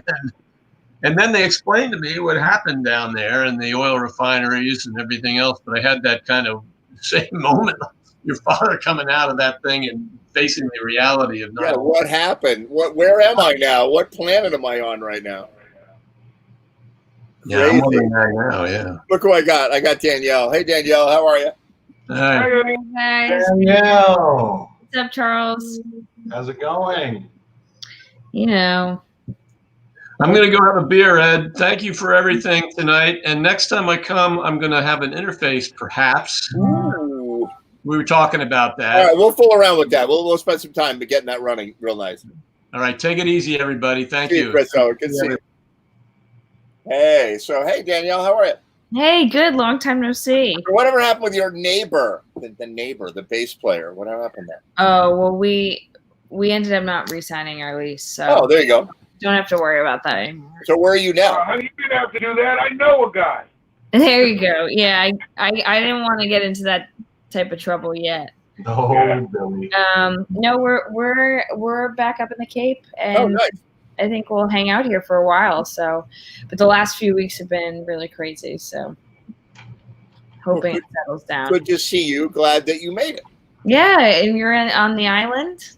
Yeah, I'm in Hawaii. Yeah, because see, my problem is that I told this story before on the show is that like I'm peddling for money. I'm like on the bottom of the screen. I'm like, send your donations to Jam TV because I'm poor, right? And then meanwhile, I've got this in the background, right? And people are like, man, like people are writing me like, wow, like what is that rack here? I'm like, I don't know. That's my L2 Ultra Maximizer over here. You know, this is my whatever. And it's like $100,000, $200,000 worth of studio gear behind me. And people are like, I'm not donating to your show because you obviously loaded with a studio like that. Mm-hmm. So then I'm like, okay, I'm going to switch to like the zombie apocalypse. You know, I'm going to switch to this or to this or this, you know.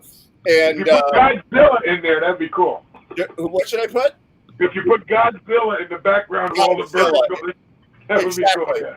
And so Mike Balwall wrote me, he said, you know, with a Hawaiian shirt, you ought to put on a Hawaii. I'm like, done. It's going to be Hawaii today. So it looks so real. It looks so real. It's amazing. Looks really cool. On the beach. I saw one of the trees move a minute ago, you know? Exactly. The tree's moving. Exactly. And you've got such a tan. I have a tan. I've been riding my Segway around, you know, outside. Oh, I'm you're going to talking about him. Oh, okay. Oh, yeah. No, oh, Billy.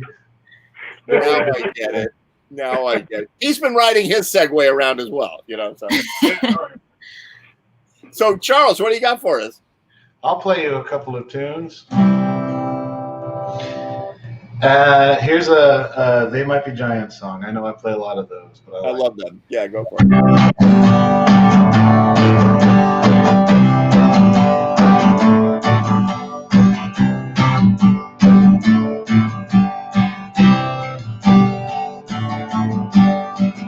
Where was I? I forgot the point that I was making. I said if I was smart that I would save up for a piece of string and a rock to wind the string around. Everybody wants a rock to wind a piece of string around.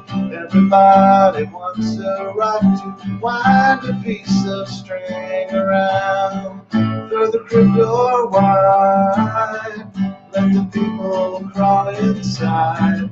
Someone in this town is trying to burn the playhouse down. They want to stop the ones who want a rock to wind a string around. But everybody wants a rock to wind a piece of string around. Throw the crib door wide, let the people crawl inside. Someone in this town is trying to burn the playhouse down. They want to stop the ones who want a rock to wind a string around. But everybody wants a rock to wind a piece of string around. If I were a carpenter, I'd hammer on my pick and I'd collect $7 and I'd buy a big prosthetic forehead and wear it on my real head. Everybody wants prosthetic foreheads on their real heads. Everybody wants prosthetic foreheads on their real heads. Throw the crib door wide, let the people crawl inside. Someone in this town is trying to burn the playhouse down. But it'll stop the ones who want prosthetic foreheads on their heads. But everybody wants prosthetic foreheads on their real heads.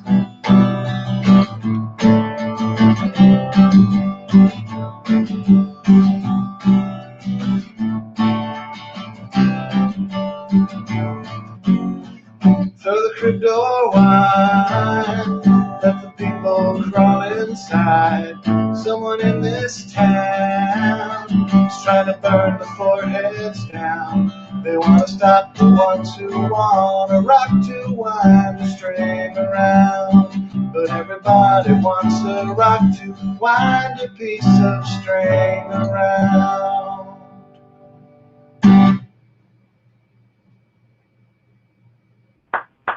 There it is. Very nice. Sounded good, Charles. Sounded good. I love that band. They are so weird. I love how weird they are. I'm going to do another one from that same album, just because I'm in the mood. All right. Let's see.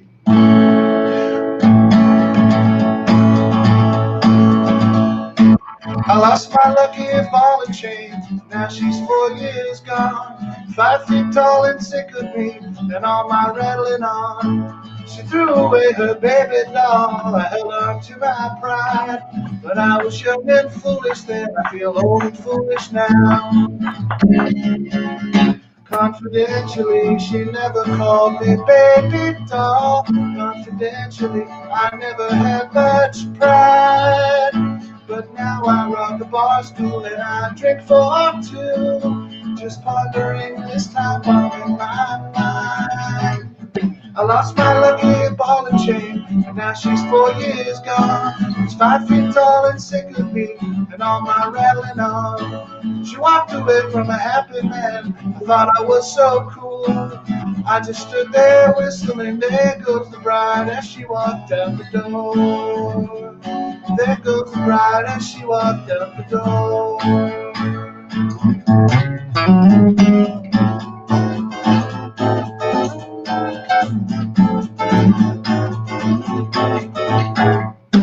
I can shake my tiny fist and swear I wasn't wrong.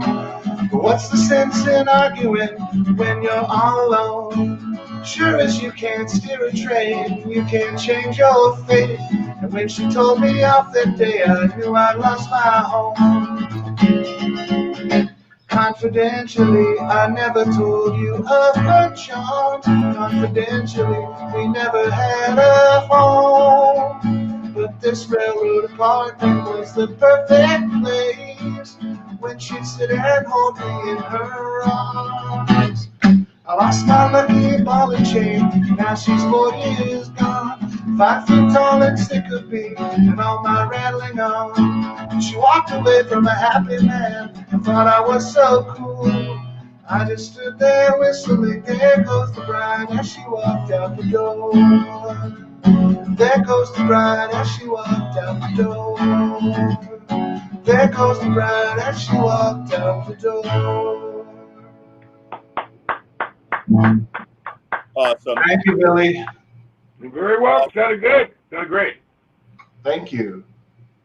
That's super good. I love that band. I saw the ones. They have an accordion in the band. That's what drew me to them automatically. Oh, yeah. Yeah, the accordion is a main staple of their band. Absolutely. And they sing they've got a lot of like very unusual songs, right? Yes, they do.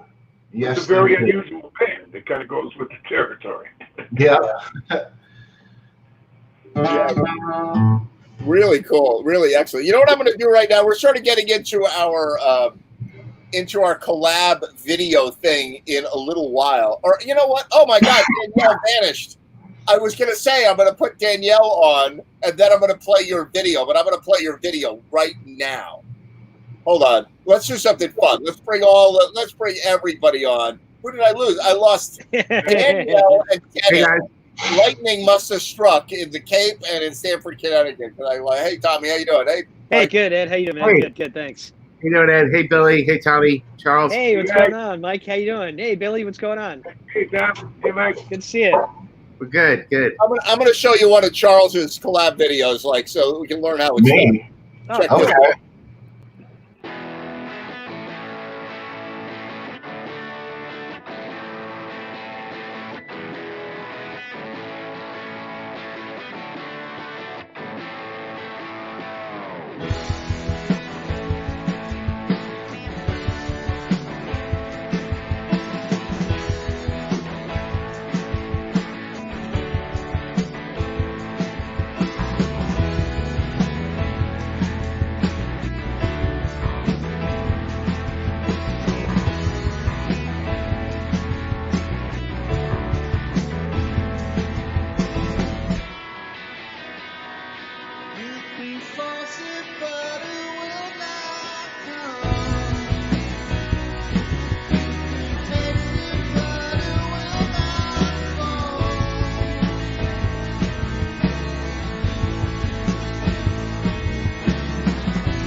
That was phenomenal. So good. Thank you. That was really, Looked like really it was nice. fun too.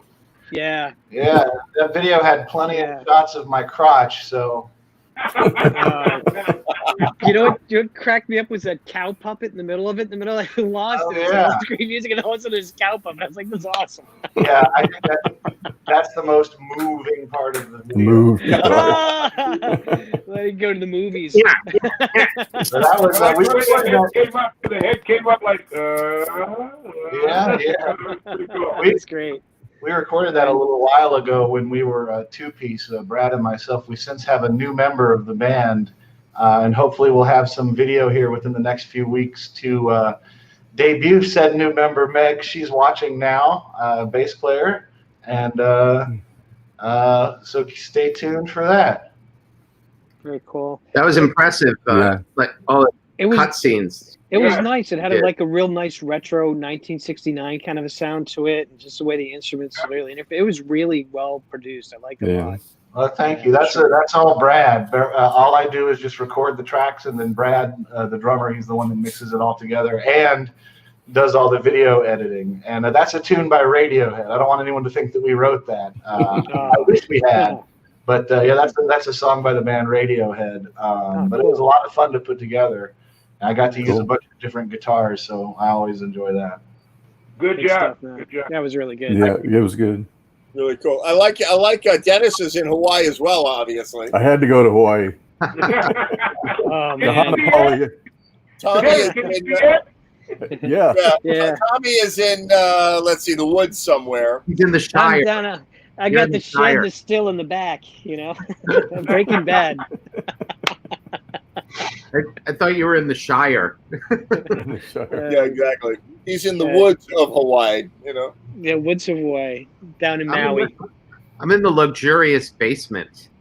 Yeah, we're all in We're all in the basement. We're just trying to make it I look just like gotta we're somewhere cool. I gotta get the air conditioner to quit blowing the screen around, so I get rid of that. Oh yeah, there you go. So it's like we are all like it used to be. You could you'd go you'd rob a bank and nobody would get killed, and they'd be like, you know what, we're not going to. We'll send you to prison for 6 months, but you get to stay at home and you can't leave your house. You're going to put an ankle bracelet on. You got to stay home. Now we all have to stay home, and we don't even get to rob the bank.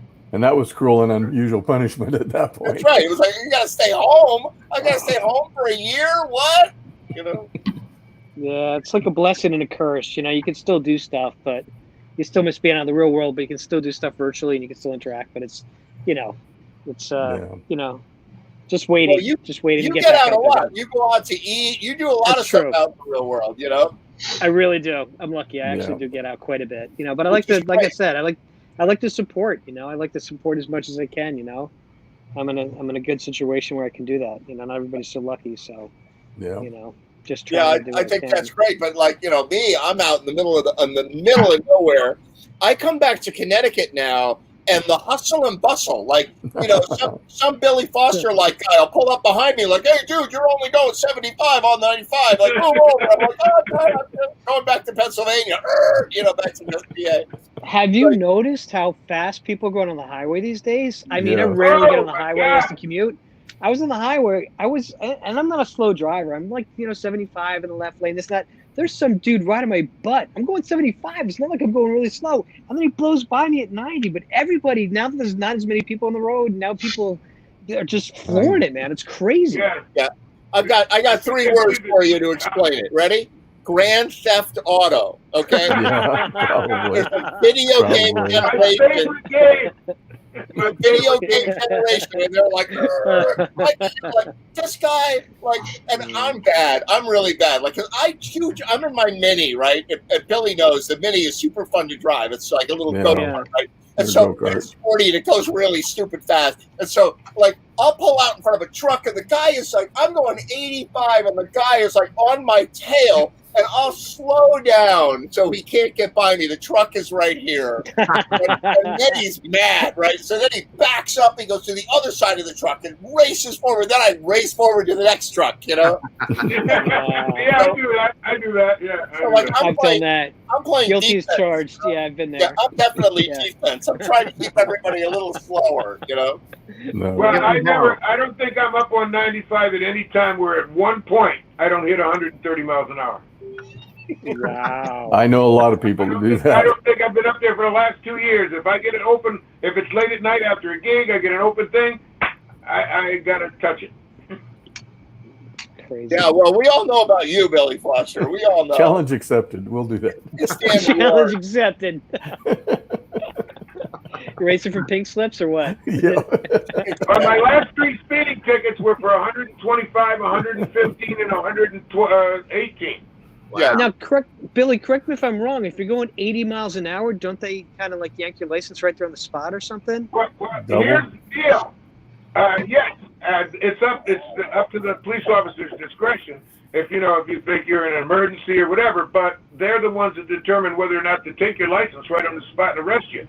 You know what got me out of all 3 of them? That was my next question. Your hat. Yeah, of course. Yeah, Yeah. of course. Yeah. Yeah, so they broke it down in all 3 cases. That was funny too. They broke it down to 80, 85, so it was still speeding.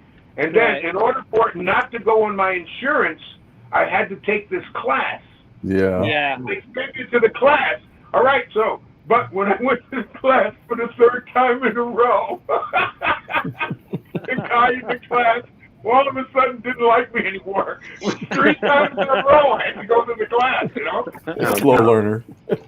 Oh man, that's crazy. Kids, don't try this at home. Yeah, right.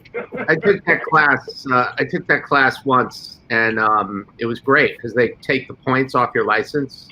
Yeah. And yeah, it's good. And that's what I'm saying. The last time the guy was very, very hesitant about doing anything positive for me because I was there for 3 times in a row. He didn't want to do it. Hey, 3 times is a charm, Or 3 strikes and you're gone. That's right. When I left Colorado, I had to take a class. I'll go either way, man. I had to take the class before I moved away, right? Otherwise, I'd have like a warrant in Colorado out for me. So I went and took this class, and it was held at an office park somewhere, and it was not by the officials. Like they outsourced it to a company, right?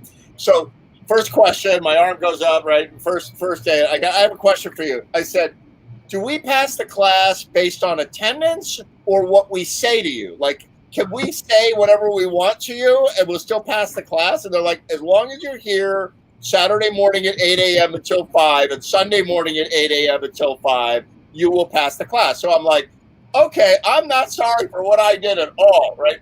And I was talking. And so then we had to go around the circle and talk about what we did. There was one guy there. I'll never forget this class. There was one guy there, and he was like, I got caught going 140 on a motorcycle, right? Oh my God. And so they want to convince you that you really are a danger to yourself and maybe the laws. And he goes, I don't think I was dangerous at all. And she said, well, but you're going 140 on a motorcycle. He said, well, I'm a professional motorcycle racer, and I go 180 all the time on the track. And with other motorcycles around, I was on a straight road going 140 testing my engine. I don't think I was being dangerous. And they were like, everybody in the class was like, yay, yay. 3 weeks later, he was dead. Yeah, I right. had an argument with the person that ran the class at one point because she said we were talking about doing the speed limit, okay? And you're breaking the law if you don't do the speed limit. So I said I have to disagree with you.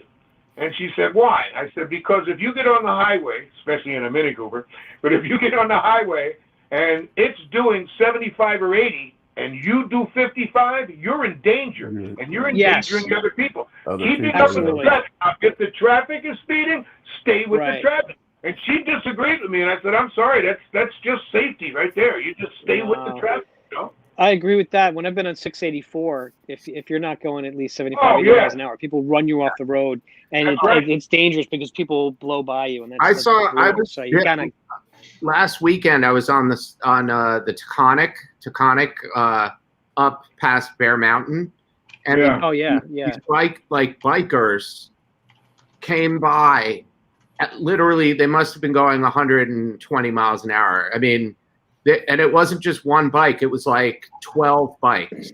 They were, and they were just like coming up in a flash of an eye, like they were behind you and swerving around cars and everything. And Japanese bikes, Japanese Kawasaki, Suzukis, yeah, those kind of, yeah. It was like, I was like, these guys, someone's gonna die, man, because these guys were just like weaving in and out of cars at over 100 miles an hour. And I think they're all going crazy now on motorcycles. A guy did I'm doing 80, right? I'm not speeding because the traffic is traffic. A guy came in between me and the car next to me in a wheelie. That's insane. 80 miles an hour, 95 on the back wheel. I go, that's insane. If the slightest little bug hits him, everybody dies. They always take me by surprise, man. They scare the heck out of me. I'm never waiting for them. And all of a sudden, they're right next to me, and they cut right in front of me. And I'm like, oh, yeah, I know. You know? Yeah. I never see them coming. I just hear them right when they're there. I'm just like, ah. Yeah, and when I went out to California on my last motorcycle trip, I learned about lane splitting, which here you're not supposed to go between the cars. In California, you're supposed to go between the cars, and the cars have an obligation to move over if they see you coming. That if somebody like does this in front of you when you're lane splitting, they get a giant ticket. Like that's, and the police look out for that. And sometimes the police are on motorcycles. And so I learned how to, and I was like, oh God, I'm going between the cars, and they're like going out of the way. And I'm like, oh God, like they're right here, and I'm going, you know. So, I don't ride anymore. I don't ride anymore. But the thing that really would scare me if I was still riding was too many people. If you're on 95, especially, too many people on their phones. If you're going between two cars at 90 and somebody's on the phone, they don't realize the little bit of a drift to the left. I just think it's way too dangerous nowadays. Yeah. I agree. I wouldn't get on the highway on a bike. No, I have my license, but I won't get on the highway. No. Yeah. Hey, Dave. This surf streets is cool. Hey, Dave. Hey, JD, what's up? What I want to know, how's it going? Good. So, how you doing? What happened? It used to be the right lane was if you were pokey, right? And there's still a minimum speed limit, right? It's supposed to be 40, right? What do you mean pokey? And then the middle lane was like for people who are like trying to get someplace, and then the left lane was like the hammer down lane, right? Like you're really trying to get around. The lane is the passing lane. Now you got people like doing 55 in the middle lane. It freaking drives me nuts. Yeah. Oh, yeah. What's the deal with airplane food, huh? Well, if you're in the outside lane, I keep telling my daughter and all that, if you're in the outside lane and you're traveling at what you consider to be the speed limit, but there are people on your ass end and nobody in front of you for 2 miles, just move over. Move over. That's all you have to do. Move over a lane. There's nobody in front of you, and everybody's right behind you. It's the passing lane. I got to tell you, that's an American thing. Because like if you're in England or another country, well, at least in England, they'll actually, if you're coming up behind somebody, they'll move over, let you by, then they'll go, and people actually have courtesy. But here, people don't do that. You know? Oh, they're oblivious. They're on the phone. Yeah.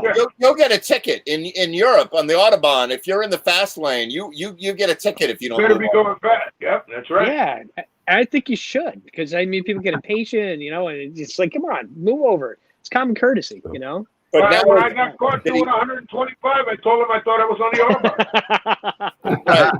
That weed I smoked. So technically, if Tommy or I get pulled over and we're doing over 80, it's supposed to be a mandatory court appearance.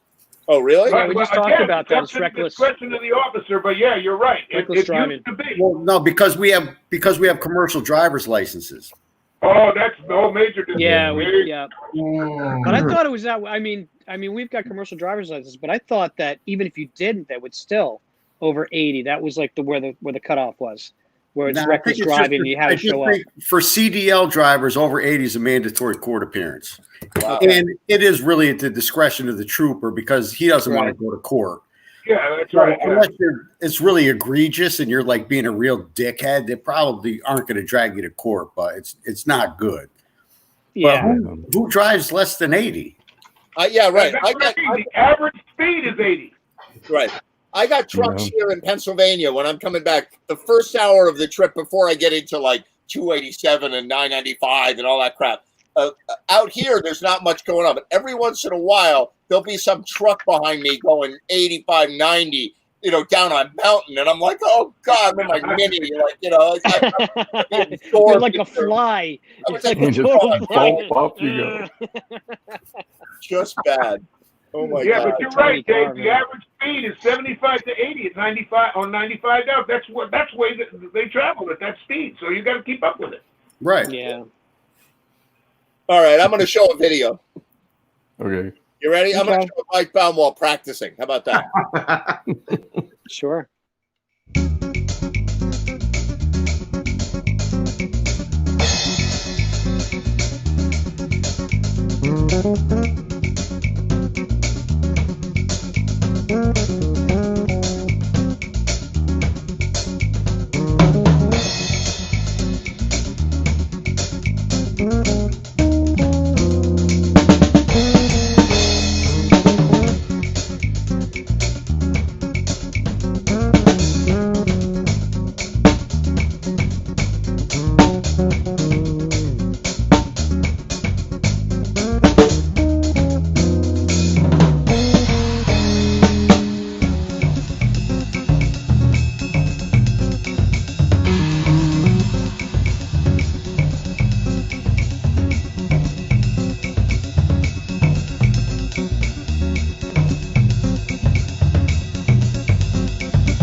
All right.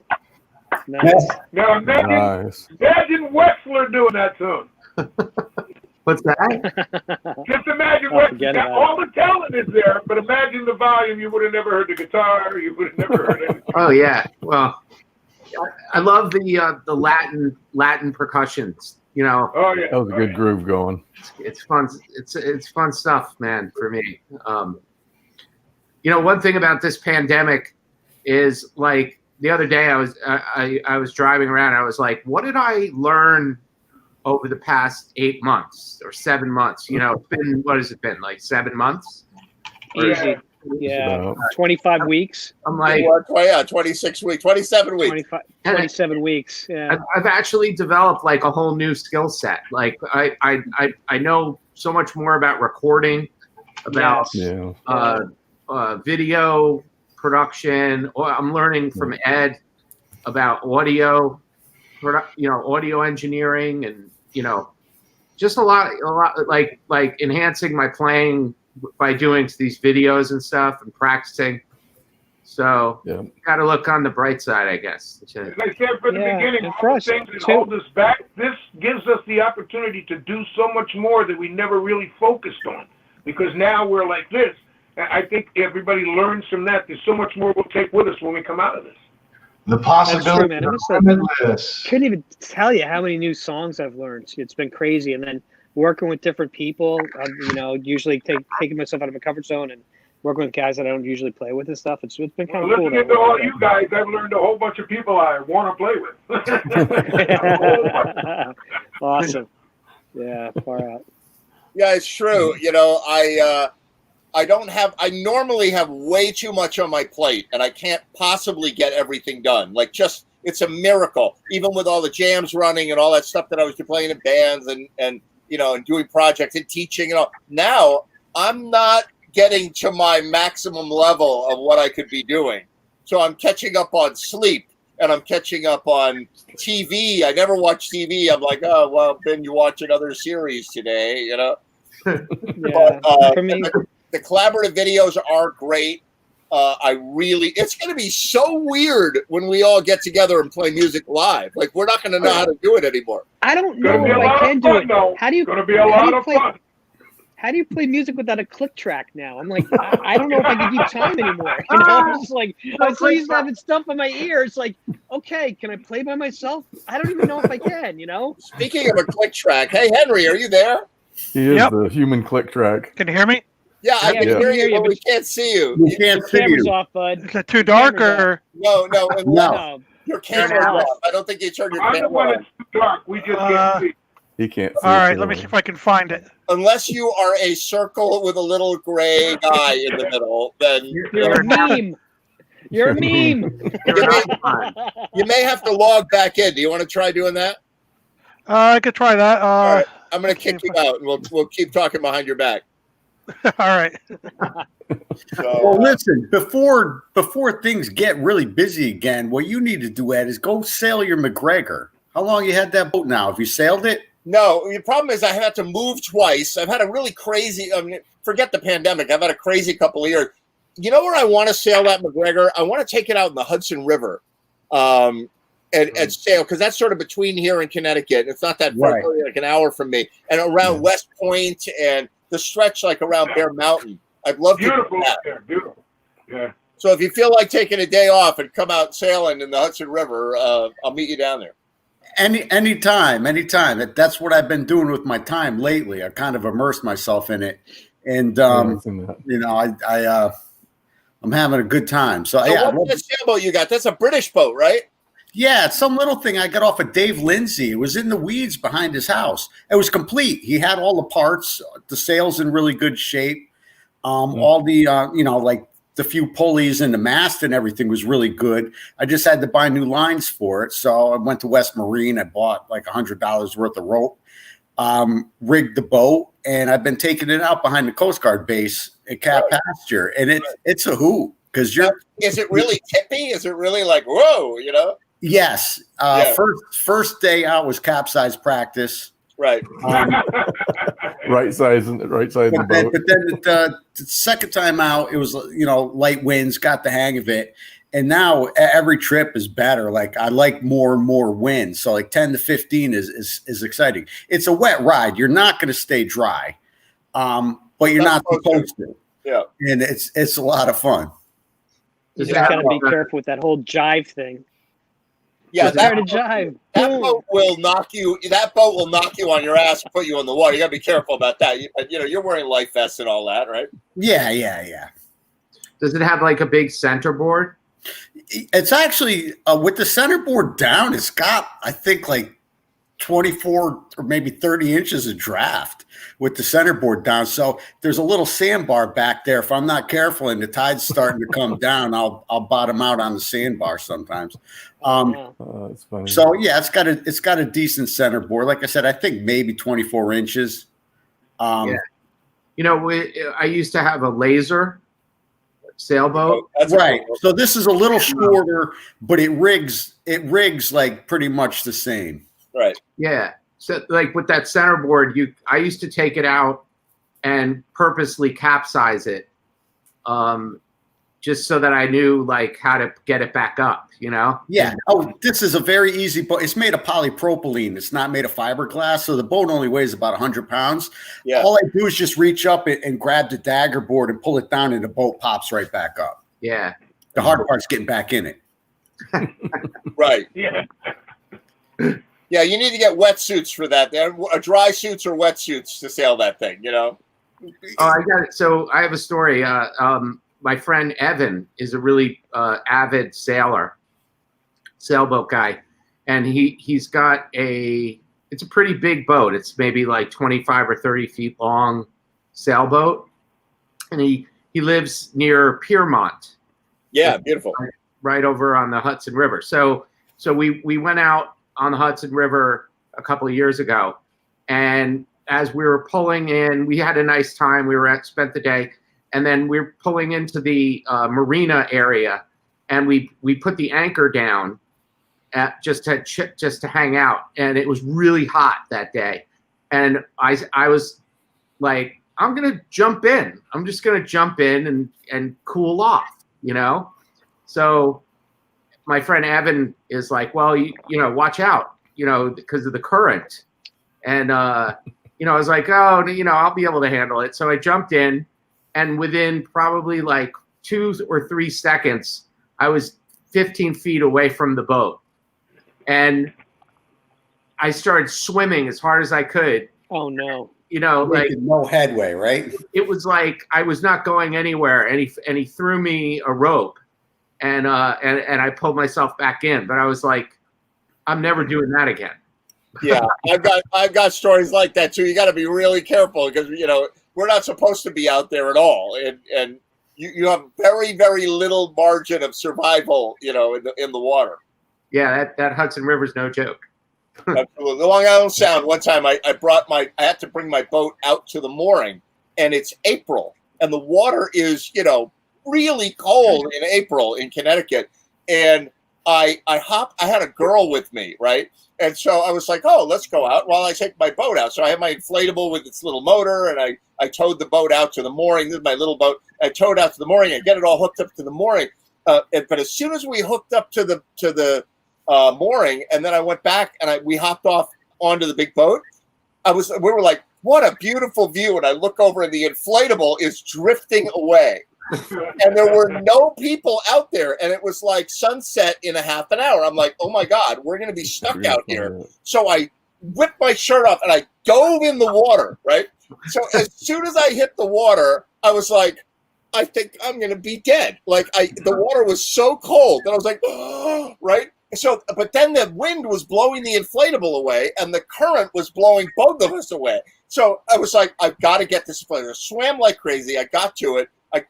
Managed to get in, which was not easy, and then I came back, and then we went to shore, and I had hypothermia, and I was like, "You got to watch it. Stay on the nice boat, you know. Don't jump off that boat." Now I know better. The move was for him to unhook his boat and come get you. You know, that was the move. Right. The rope was pretty good. That was a good call. Crazy. All right. So what do we have for videos here? All kinds. Who are you starting with? Ed, do me a favor. Ed, do you still have my clips? Because Mary just asked if you'd play one.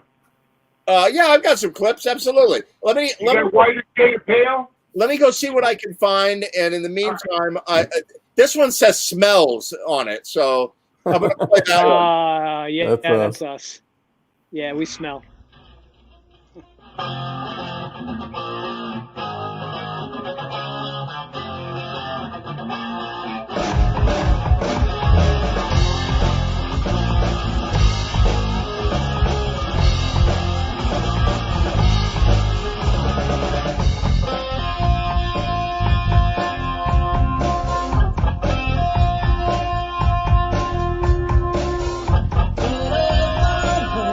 And bring friends.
Did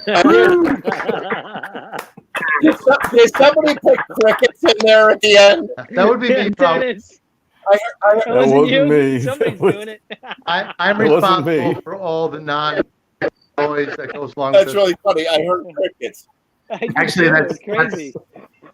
there's a cricket in my. There's another goddamn cricket in my fucking. We've all had gigs like that. 3 people at the bar, and then you're done, and it's crickets. It's like, oh. Oh man.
What up, guys?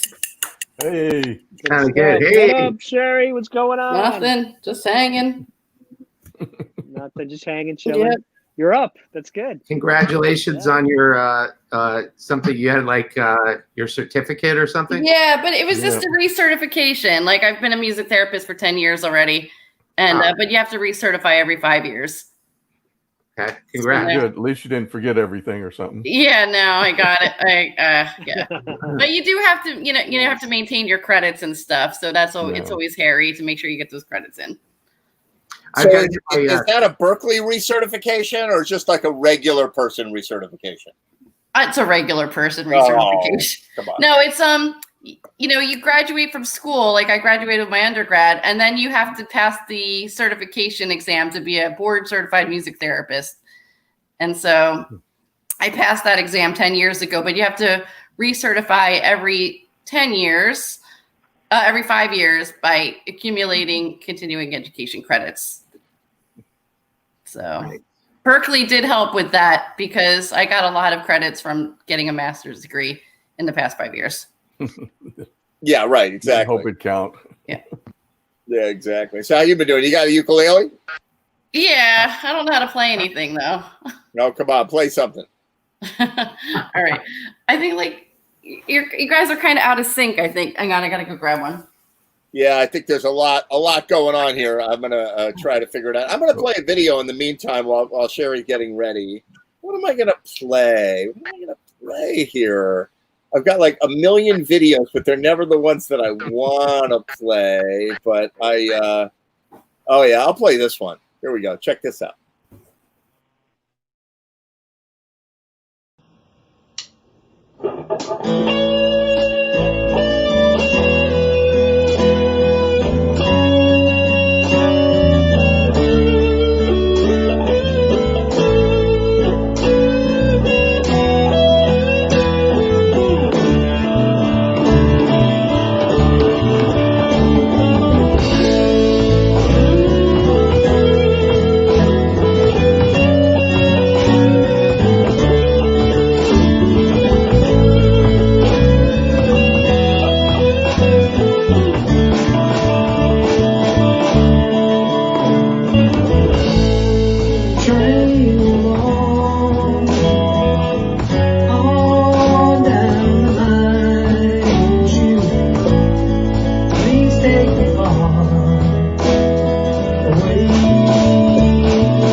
No. Where did I go? That was nice. Seems like so long ago. You know? So how do you guys decide what you're going to do next? Oh, you should see that. We throw out. Don't know how to answer that. We have we throw a message bunch of thread stuff and throw it on the wall and see what sticks. and see what Exactly. wants to do. We must go through 25 songs before we decide. Before we all can agree on one, and then we forget by the next day and have to start over again. That sounds about right. Yeah. Yeah. And then Dennis lets us know if it's going to work or not. that No, song we was- can do that, but ultimately I don't want to. I don't want to do that one. I used to do that with my brother-in-law from this that we kind of had this kind of fun jam band, and then I had an old recording and I played it to Tommy, Hank, and Dennis, and they said we all did Tuesday's Gone, so I thought it would be a slam dunk. So I came up with I really liked the version of I think it was 1976 from the Winterland, and I said let's do this as a real feel to it, but the timing was completely off, and so we really struggled through it, and it was second. You guys should see me when I record. That's before I had anything to mount my phone to. I'm taking my capo and I'm putting it on my phone and I'm raising my music stand as high as it could possibly go, and it's falling and I'm tripping over wires. So I progressed a little bit. I went to Best Buy and I have all of my everything else. Your guitar tone was really nice on that. Yeah, thanks. Yeah, That's that was awesome. It's really good. Joey, is it your birthday today or was it yesterday? It was yesterday. Yeah. Oh, me?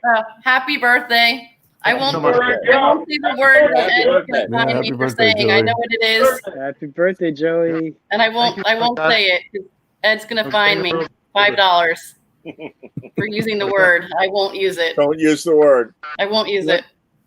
I'm not going to ask what word it is. So very cool. So Sherry, I'll put you in the center square. So what are you nice. what are you going to do for it? I went back to work and I'm doing hospice now. So I've gone back to playing the old songs again. So just for fun, I'm gonna play a little Tin Pan Alley because who does that on jam? I don't think. Maybe Bill Nolman is the only one I could think of that might have played this song at one point. But anyway, no, hang on. Sorry.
In New Jersey, they say, "Has anybody seen my cow?"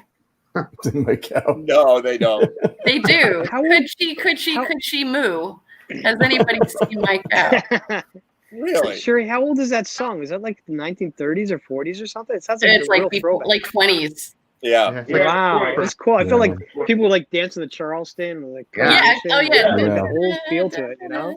Yeah. That's good. You nailed it. That was good. I like that. Yeah, no, the 20s are cool. Yeah. So I mean, Yeah, I don't know. definitely. This one's from 40s. I think it's the 40s. Duke Ellington. Don't get around much anymore. Right. We got a little nod from Mike and Dennis there. So I got the Mike and Dennis approval. That's good. That's not a comment on your ages, you guys. Oh no, we didn't take it that way at all. No, it's funny. You know, Just our it's taste kind in of funny. music.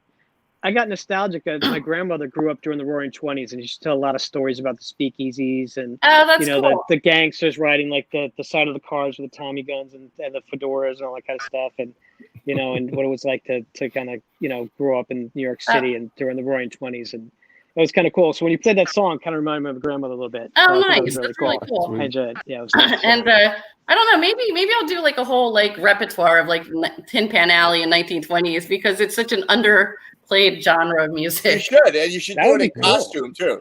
Yeah, I have a little flapper dress and everything. Well, so far the 2020s have been a motherfucker.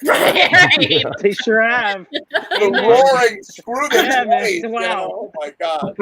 That's a good point, From Ed. the roaring 20s to the boring 20s. We went right there. Roaring 20s. There you go. Wow. Copyright, Billy Foster. That's funny. As Ed would say, that's good writing. That's good writing. All right, do another one, Cherry. Okay, so this is Don't Get Around Much Anymore. When I was working in the assisted living up to a few months ago, I used to joke around that, and I still do with some of the patients on hospice, that this is the COVID-19 song because it's Don't Get Around Much Anymore.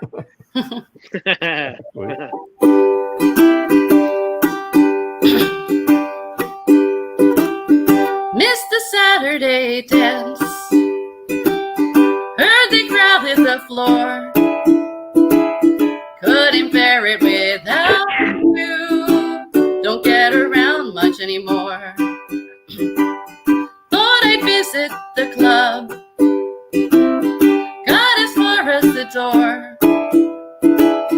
They'd have asked me about you. Don't get around much anymore. Darling, I guess my mind's more at ease. Nevertheless, why stir up memories? I've been invited on dates. Might have gone, but what for? It's awfully different without you. Don't get around much anymore.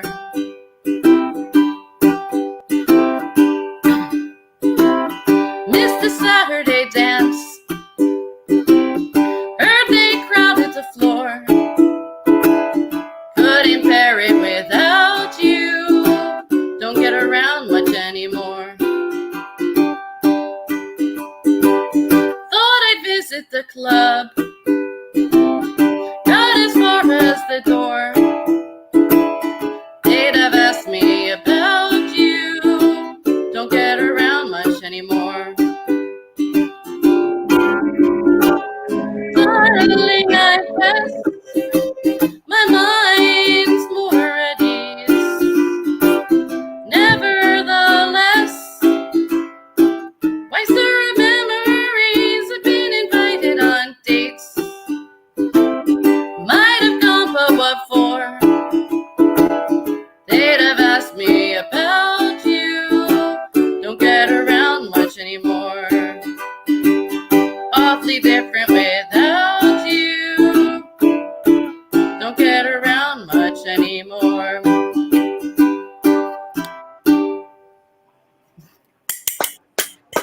There's probably a parody of that somewhere. That's good stuff. Yeah.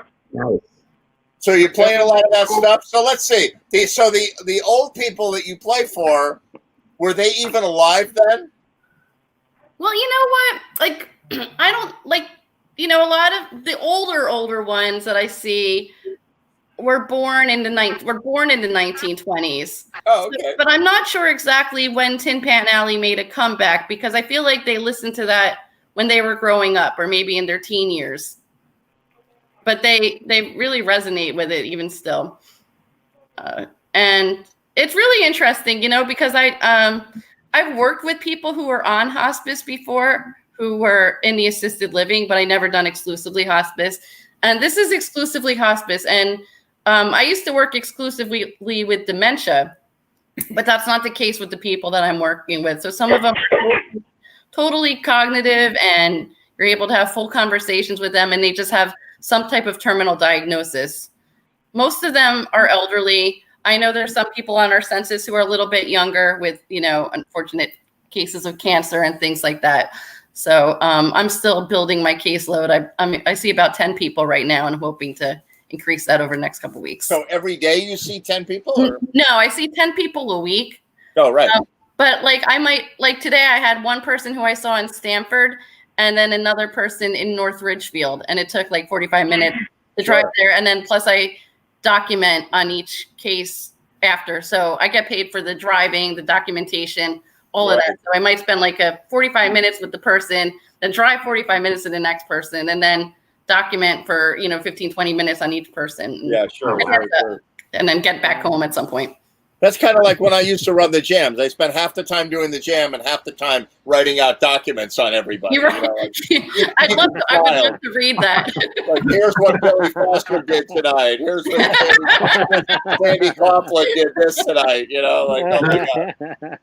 So Sherry, you keep a record of their progress. Is that what you're looking for or writing down? Yeah, it's interesting. So I don't know if you would call it progress. It's just right. Wrong word. Yeah, but it's not, because with music therapy, it's a totally different mindset for me, because with music therapy you have goals. Like, you always have a goal that you're working with. So a lot of times in hospice, the goal is just to provide them with a better quality of life at the end of their days, and that's like a legit goal. You can't necessarily have a goal for someone to recover, because they're not going to. Right. But you want to keep their spirits up, and they get better. Because there's times though when people don't have good medical coverage, so they're not really getting good medical care, and then their condition declines and they go on hospice.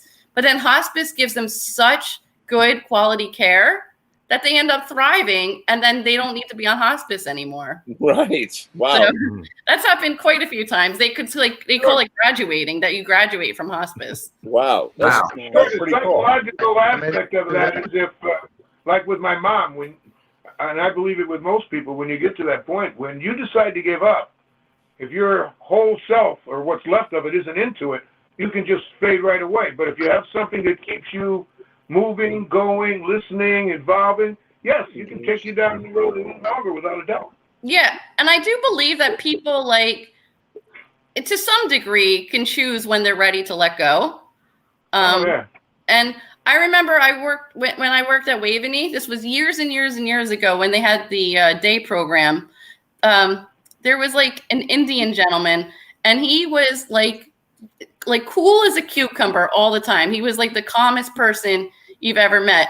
And he started telling people, he's like, I'm going to die next week.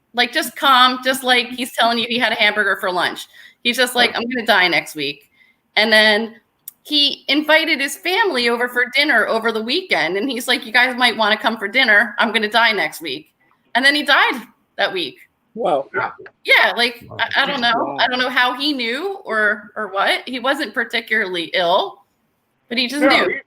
Yeah, you get that feeling. My mom had cancer, and she went into a coma, which we thought she'd never come out of. And then she came out of that, which brought everybody back to the hospital in the hospital room for the next 2 days. But the thing that always stands out was she was talking to us as clear as a bell. And we were my family, everybody jokes and laughs. And we were doing that, and she asked to excuse everybody. Would she please excuse her? She wanted to talk to the nurse. We all walked into the waiting room. We were in the waiting room maybe 15 minutes. A nurse comes in and tells us she passed. Yeah. I believe she knew it was coming, and she didn't want us there. She didn't want to do it in front of you. Yep. Yeah, that was it.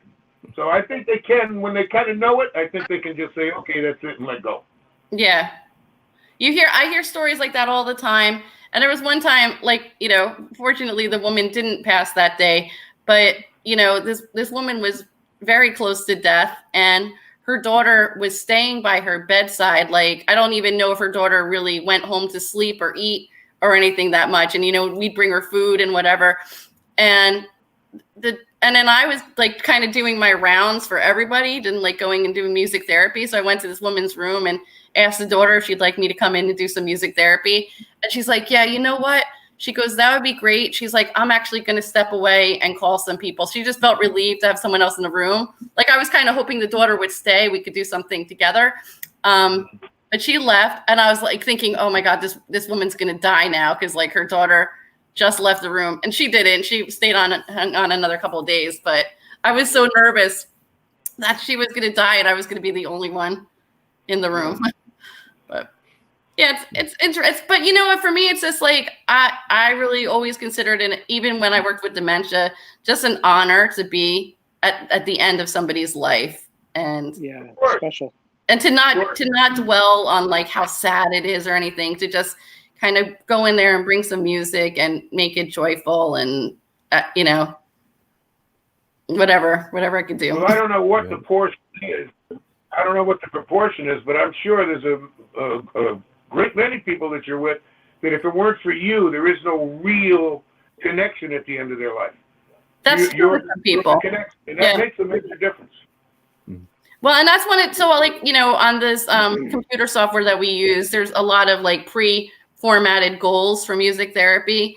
And one of them is to use music to help people connect more with not only the music therapist, but with their family and caregivers in the room. Because if they're not really able to emotionally or cognitively connect with people, the music, like maybe we're just all singing together and we're all singing with this person who's in bed.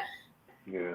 And she's making eye contact with her family, and she doesn't always do that. So you're using like music to help with the communication or even the nonverbal communication with that person and their family. Oh my God, we do that at the Jam. Yeah, it's very similar. That's for certain. I always said this to Sherry, that like we're both in the same business, except I do it with people with alcohol and she does it with people in the open. Right. It's the only difference. It's no different at all. Check Yeah. this out. I got something to show you. Watch it.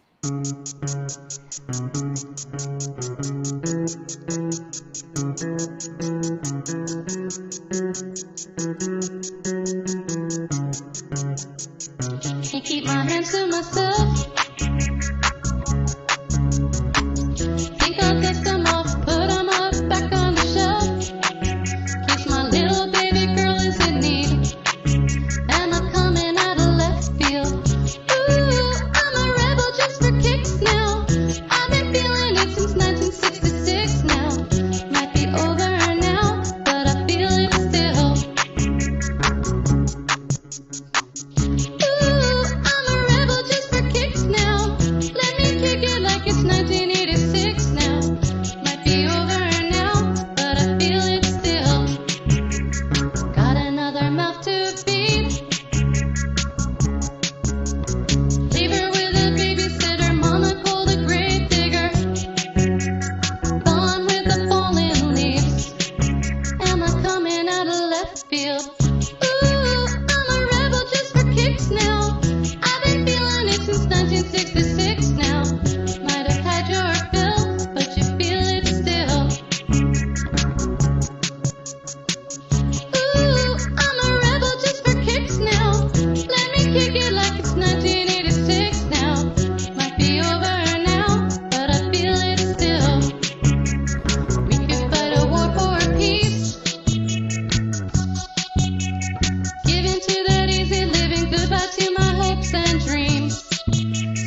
That was cool. Nice. Awesome. You guys notice how my headphones aren't plugged into anything in that video? No, I didn't catch It that. was I mean, there were props. That's so funny that like in the left-hand corner you have like the drum machine. Like, Yeah, it's right. like And I had this image of like Hi, Vicky. during that synthesizer breakdown. I had this image that like Bob the Cat was like dancing and singing. I wish. I wish I could orchestrate that. Your cat is adorable. I love Yeah, it. he was checking you out while you were playing. He came over. Nice. No, he doesn't come over for our music. He comes over for you. You know. Oh, okay. There you go. Not bad. So, all right. So I got something. I always leave these guys sort of towards the end of the show, and I hope this works. The last time I pressed this button, it completely crashed my computer, and I've got like a fancy schmancy computer. But so let's see if this can work. Let's see. I'm going to turn this on, and you guys can see that, right? Yeah. Yeah. So you remember the Klettner boys? Yeah. Check this out. And give me a thumbs up if you can hear it too.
Damn.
Yeah.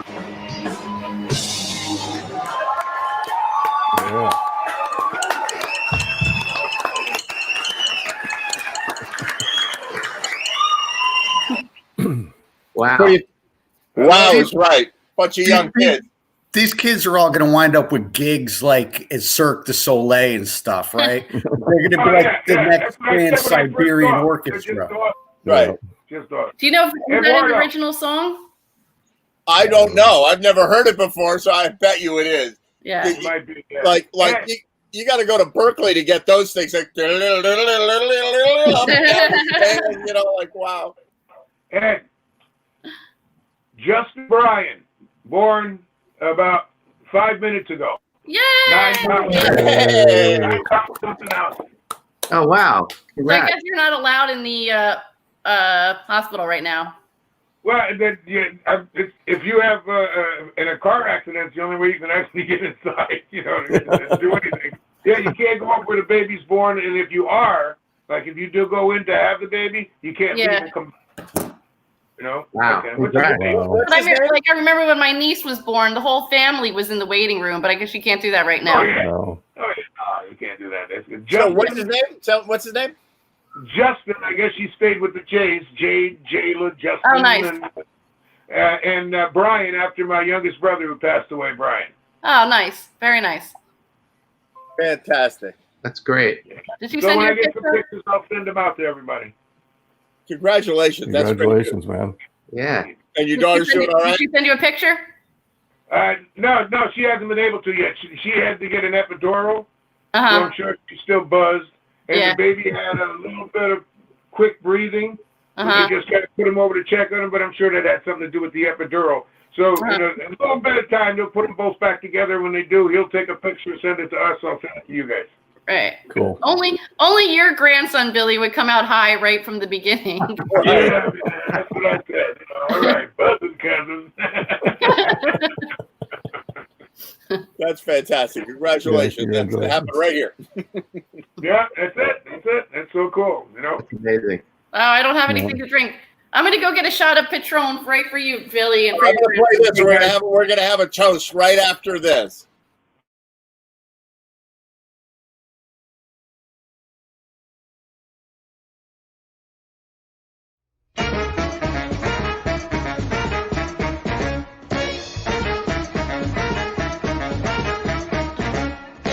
Nothing doing with the clothes you wear.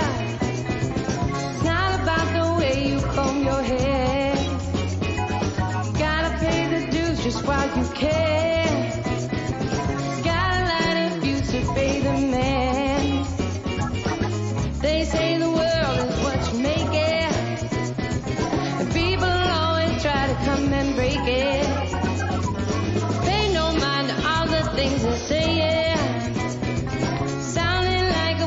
record playing. Don't need nobody to believe me. Don't need no alibi. Go get it while you can. I still got to get it over. I still got to get it down. I still got to get it over. I still got to get it down.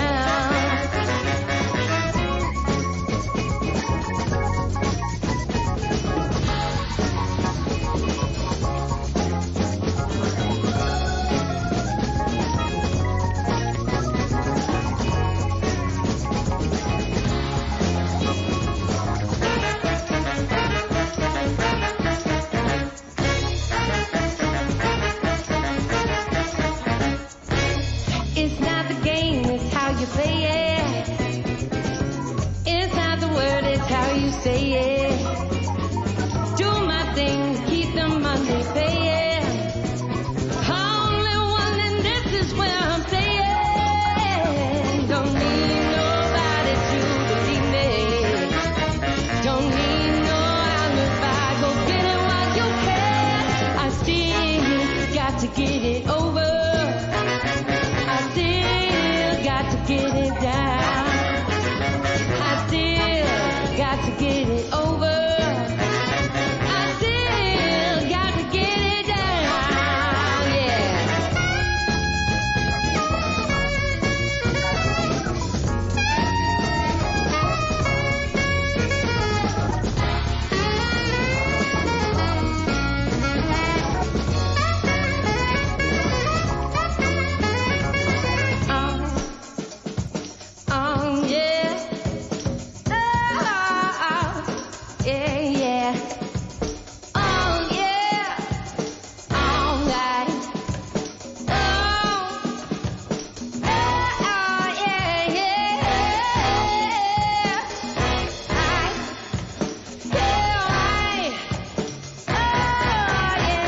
Don't need nobody to believe me. Don't need no alibi. Go get it while you can. I still got to get it over. I still got to get it down. I still got to get it over. Oh, I still got to get it down. I still got to get it over. I still got to get it down. I still got to get it over. Oh, I still got to get it down. Yeah.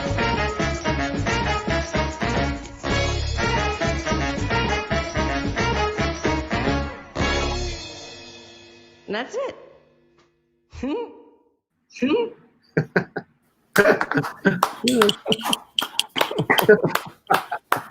Good year. Oh, Jerry, I'm out of Patron, so I got it for you, another Billy. bottle. It's all tequila. Here's the Justin. You know, after the tropical storm, we emptied our fridge, and the Patron was the only thing we kept. Well, my sugar levels have been up, so I had to drop the Cafe Patron, which I absolutely love. But I just ran out of silver, so this stuff is just as cool. So what kind is that? This is it's Casamigos. Cool. There you go. Nice. Well, All right, here's to Justin Bryan. Justin Bryan. Bryan. Welcome. Yeah.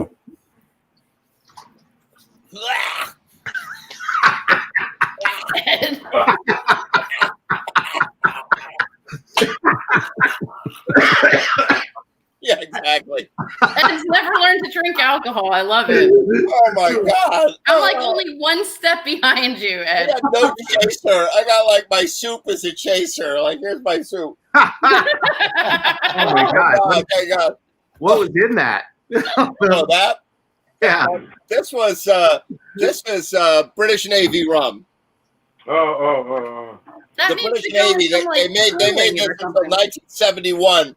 It was British Navy issue, and the sailors on every British ship had the right to 16 ounces a day of this. A day. Yeah, 2 8-ounce cups a day. It's like it's a pint. Yeah, All right, that leads to the question: how many shits did they lose during the war? Yeah, exactly. In 1971, we've got guided missile destroyers and shit. We can't be doing this. It's not good, Hey Ed, by the way, Dave thinks you looked like Justin Bieber in that video. In what video? Oh yeah, with my hair like that. Right. No, you know what? It was Nick, the bass player.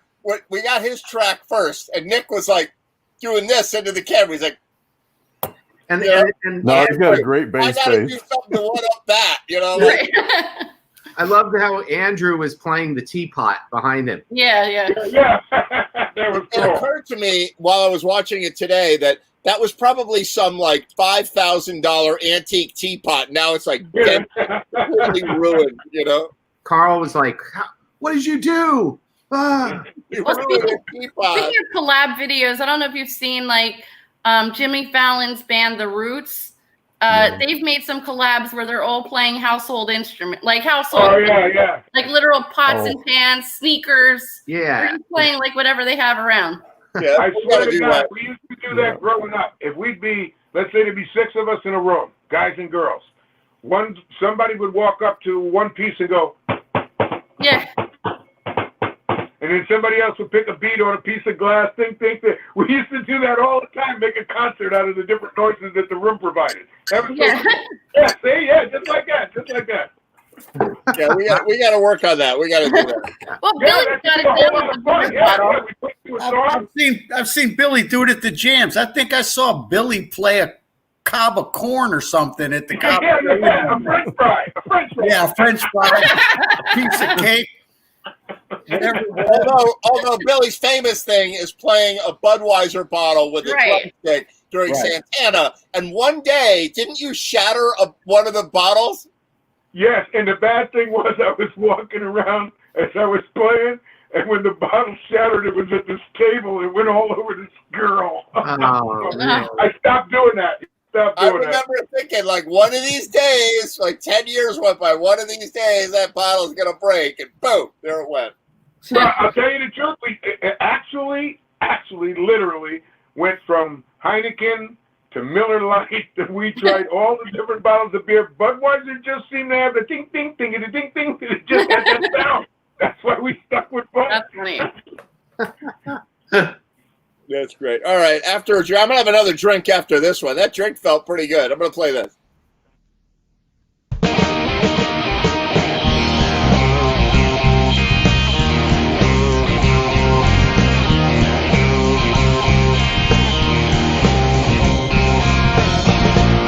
It's very far away. It's gonna take half a day.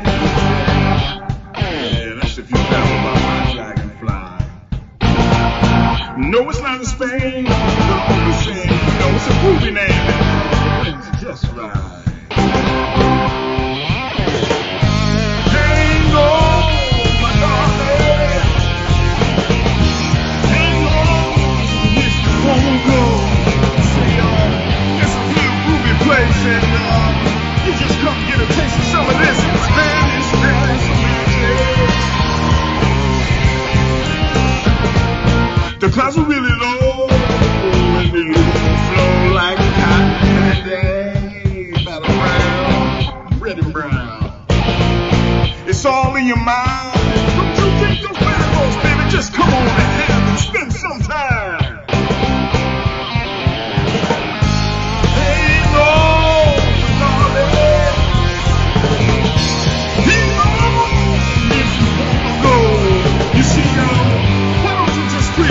And we can come and help ourselves to a little bit of Spanish kind of magic.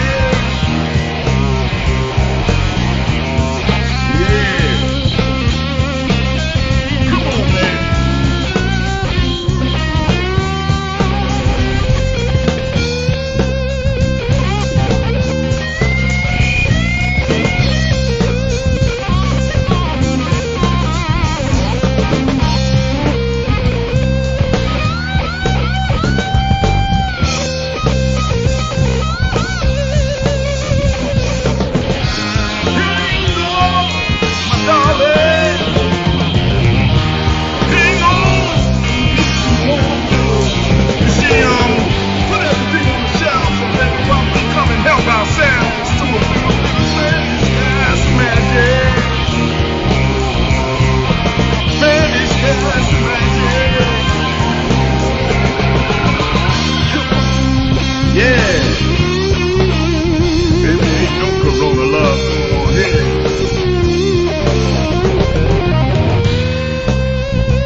Psych.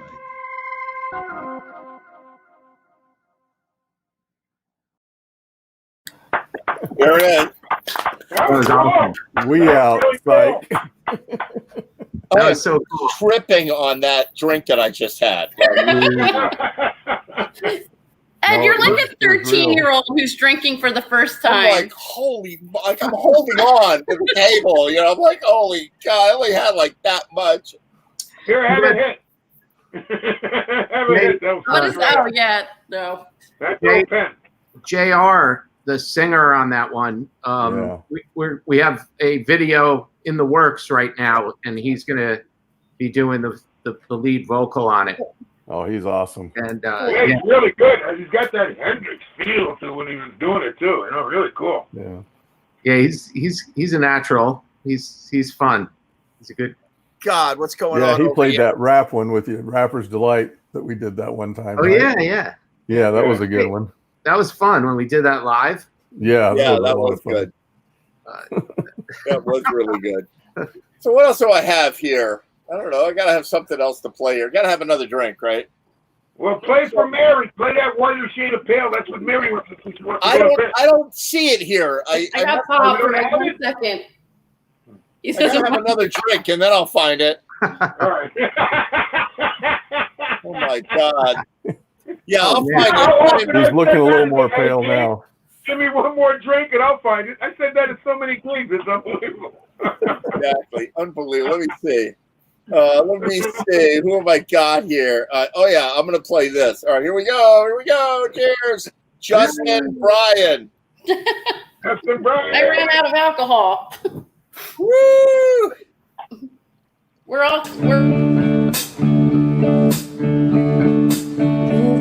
Job in the city, working for the man every night and day.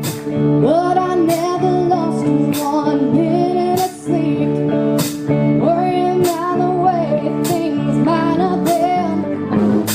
Big wheels keep on turning, Proud Mary keep on burning, and we're rolling, rolling down, rolling on the river.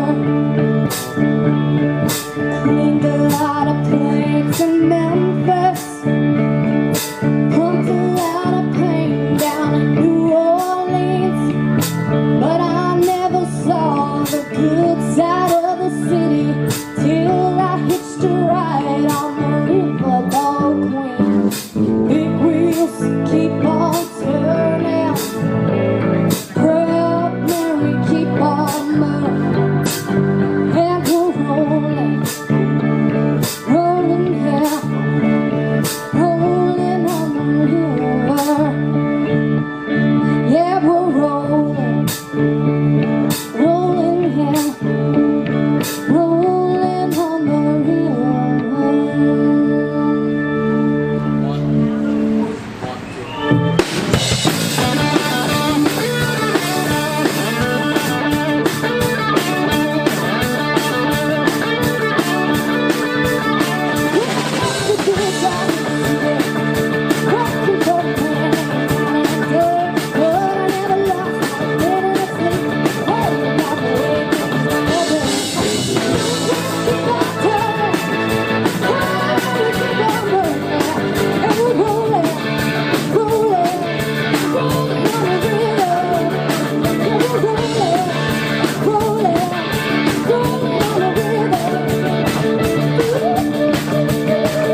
Yeah. Klettners and Ava, but now I know why people drink. Yeah, that's one of the reasons. Sure. Oh my God. Absolutely floors. Who's got something interesting to tell? I got nothing. Nothing. I got Oh my nothing. God. All right, looks like Michael. Ed, No, is your my pool pool still open? closed, but the beach is open. You guys should come out swimming at the beach. Okay. This is the first year that I have not No, gone just into a close. swimming pool. My dad's a member of a community, the community pool, and I always go with him. And this year they didn't Right. allow Oh. guests. Yeah, we still have the So- beach. You go to the lake, there's a beach on the lake. That's nice. The water's plenty warm and all that. But you should Right. put, how do you transport your boat around, or do you leave it down at the Coast Guard base? So it fits on the car. It actually goes right on the roof rack, but I've been leaving it behind the base because it's just easy. Right. I was gonna say, you should bring your boat out here. I got my canoe and we have like military maneuvers in the lake.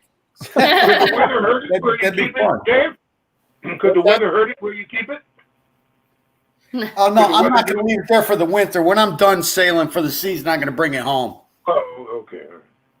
But we already need a bigger boat. It's amazing how fast that happens. When I go on with Heard him, we that. take on water so quickly because when the boat even tips a little bit, the water just goes right over the side. So it's pretty inefficient for me to be in there. It's really a one person. So wait a minute. So does the boat fill up with water then? Well, so what happens is if it's like 5 mile an hour winds, it's really lazy, and the boat's perfectly upright, we can both sail in the boat. We won't take on any water. But the other day it was like 10. It was like 10, gusting at about 15. And so we were heeled over a little bit. And the weight of both of us on the boat, it's it's stern heavy. So water comes over just a corner of the stern in the transom and starts to fill it up. It's got a self bailer, but it was leaking, so I flex taped it shut. Oh, great. So the self bailer is not working. So you need a bail. You need a milk jug, or you need a pump. That's exactly what we need. So we just need for Sherry to bail while we're underway. That's it. That's the only way. That's part of the deal. Bailing, you got to bail, right? Right. Ed, I just found this. What? This is so old it's unbelievable. You ever hear of the Jerry Lewis memory test? Yes. Go ahead. You do it. All right, Sherry. I got to tell you, women pass this, and men don't get as high as women. You want to try it? Yes. All right. I don't trust All you, have but why to do- not? All right. All you have to do is repeat after me. The phrases become longer and more complicated, but just repeat after me, okay? Okay. By the way, I got to cut you off. So Jerry Lewis had an amazing memory, and this is a real thing. This is a real thing. This is not a No, joke. this is a setup, but okay, go ahead. It's not a setup. No. Jerry Lewis developed this memory test. He was like some savant. He was It's like amazing. now saying every third word backwards, and this is how you keep a dummy. So- okay. Well, I'm telling you, he was a really remarkable guy, and with his brain, he could photographically go back to what he said to you 2 months before in a conversation and say it exactly. Unbelievable. Well, women have that skill also. So.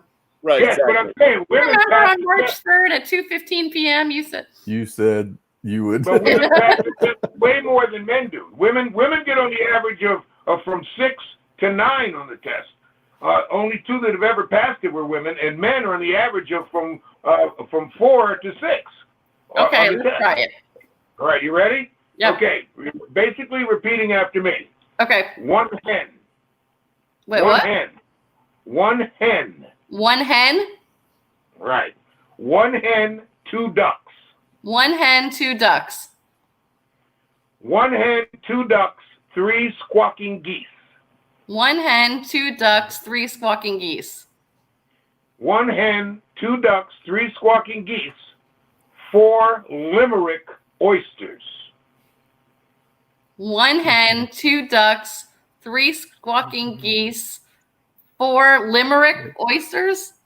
Right. Now, that's basically where most guys cut out right there. Wait, hang on a second, Dave. How do you make this louder? I gotta turn your volume up a little bit. Oh, she's game on. Sherry is game on this thing. Yeah. She's ready. One, Dave. And I'm just drunk, Okay. I can't believe I found this. I love this test. All right, keep going. All right, here we go. 1 hen, 2 ducks, 3 squawking geese, 4 limerick oysters, 5 corpulent porpoises. 1 hen, 2 ducks, 3 squawking geese, 4 limerick oysters, 5 corpulent porcupines? Porpoises. You're close. All right, I'll give it to you. You're close. What does 5 corpulent mean? All right. 1 hen, 2 ducks, 3 squawking geese, 4 limerick oysters, 5 corpulent porpoises, 6 pairs of Don Alverzo's tweezers. Okay. 1 hen. Say 6 first, and then that'll help you get through it. 6 pairs of Don Alverzo's tweezers. 6 pairs of Don Alverzo's tweezers. All right, I don't know who he is, but okay. All right, go ahead. 1 hen, 2 ducks, 3 squawking geese, 4 limerick oysters, 5 corpulent porpoises, 6 pairs of Don Alverzo's tweezers. Yeah. Okay. I'm telling you, you're way past where guys get to right now. Wait, Don Alverzo? What is his name? Don Alverzo. Okay. All right. 1 hen, 2 ducks, 3 squawking geese, 4 limerick oysters, 5 corpulent porpoises, 6 pairs of Don Alverzo's tweezers, 7,000 Macedonians in full battle array. 7,000 Macedonians in full battle array. There you go. Okay, so 1 hen, 2 ducks, 3 squawking geese, 4 corpulent porpoises, 4 limerick oysters, 5 corpulent porpoises, 6 pairs of Don Alverzo's tweezers, 7,000 Macedonians in full battle gear. Full battle array, but all right. Full battle array, okay. Sure, you're way past where most people get. Keep going. All right, here we go. 1 hen, 2 ducks, 3 squawking geese, 4 limerick oysters, 5 corpulent porpoises, 6 pairs of Don Alverzo's tweezers, 7,000 Macedonians in full battle array, 8 authentic brass monkeys from the ancient sacred crypt of Egypt. 8 sacred monkeys. No, 8 authentic brass monkeys. 8 authentic brass monkeys. From the ancient sacred crypt of Egypt. 8 authentic brass monkeys from the ancient crypt of Egypt. That's close enough. Try it. Ancient sacred, but that's close enough. Give it a shot. Wait, no, I want to get the monkeys right. So 8 authentic, 8 authentic brass monkeys from the sacred, from ancient sacred crypt of Egypt. There you go. Okay. 1 hen, 2 ducks, 3 squawking geese, 4 limerick oysters, 5 corpulent, I don't know what that word means, porpoises, 6 pairs of Don Alverzo's tweezers, 7,000 Macedonians in full battle array, 8 brass monkeys from ancient sacred crypt of Egypt. Wow. Crypt of Authentic. You only missed 1 word again. Authentic. Good. All right. I missed authentic? Okay. Yeah, it's 8 authentic brass monkeys from the ancient sacred crypt of Egypt. That's okay. You're doing great. Wow. If you can get this one, I'm buying you. Every time I see you, I'm buying you shots of tequila. Woo-hoo! 1 hen. 2. By the way, my wife did this one, and How she far was did pretty that? good at it. Huh? How far did she get? She got to 9.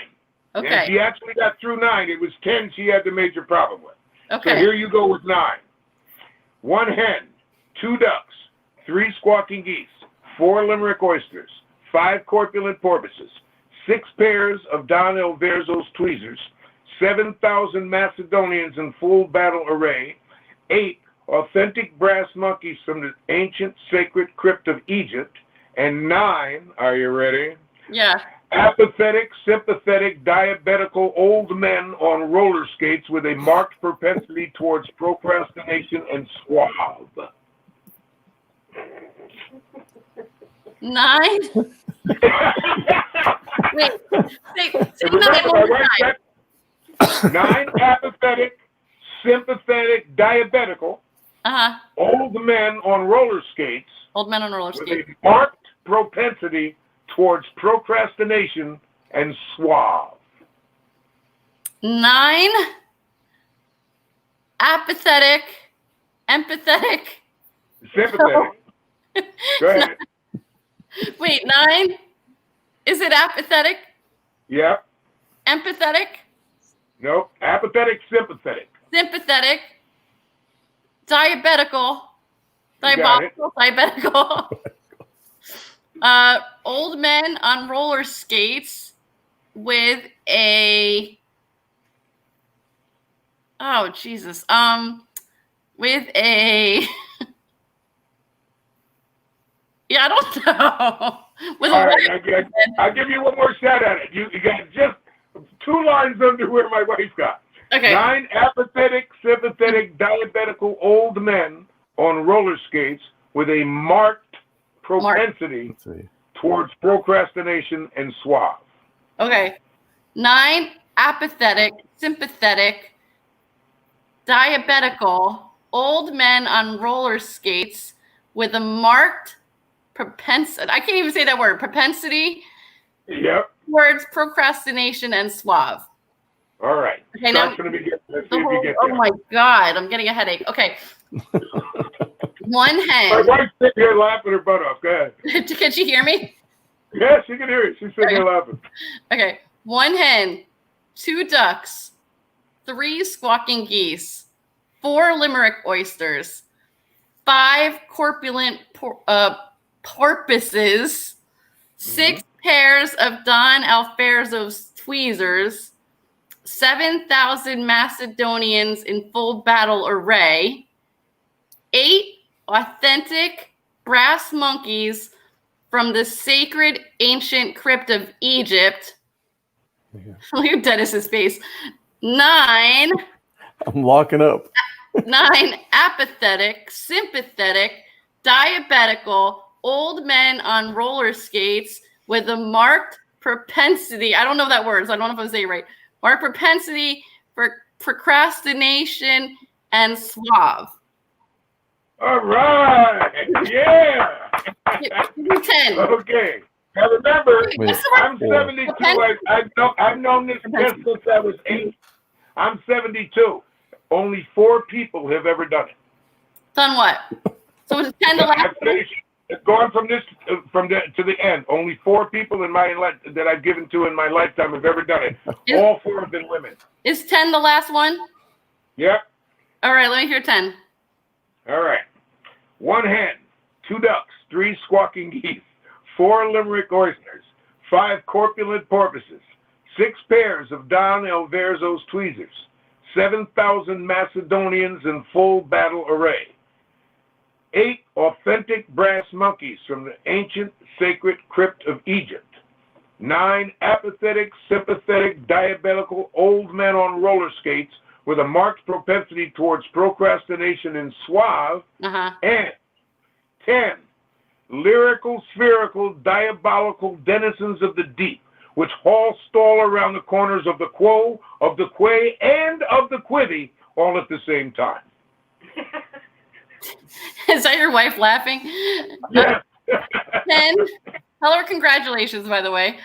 10 lyrical, spherical, 10 lyrical, spherical, diabolical denizens of the deep, denizens of the deep, which haul stall, which all stall, haul stall, H-A-L-L, which haul stall with haul stall around the corners around the corners of the quo, of the quay, of the quo, Q-U-O, Yeah, of the quo, of the quay, and of the quivy.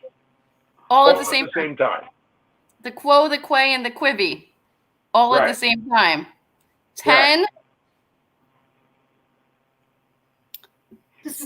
Lyrical, spherical, diabolical, denizens of the deep with whole,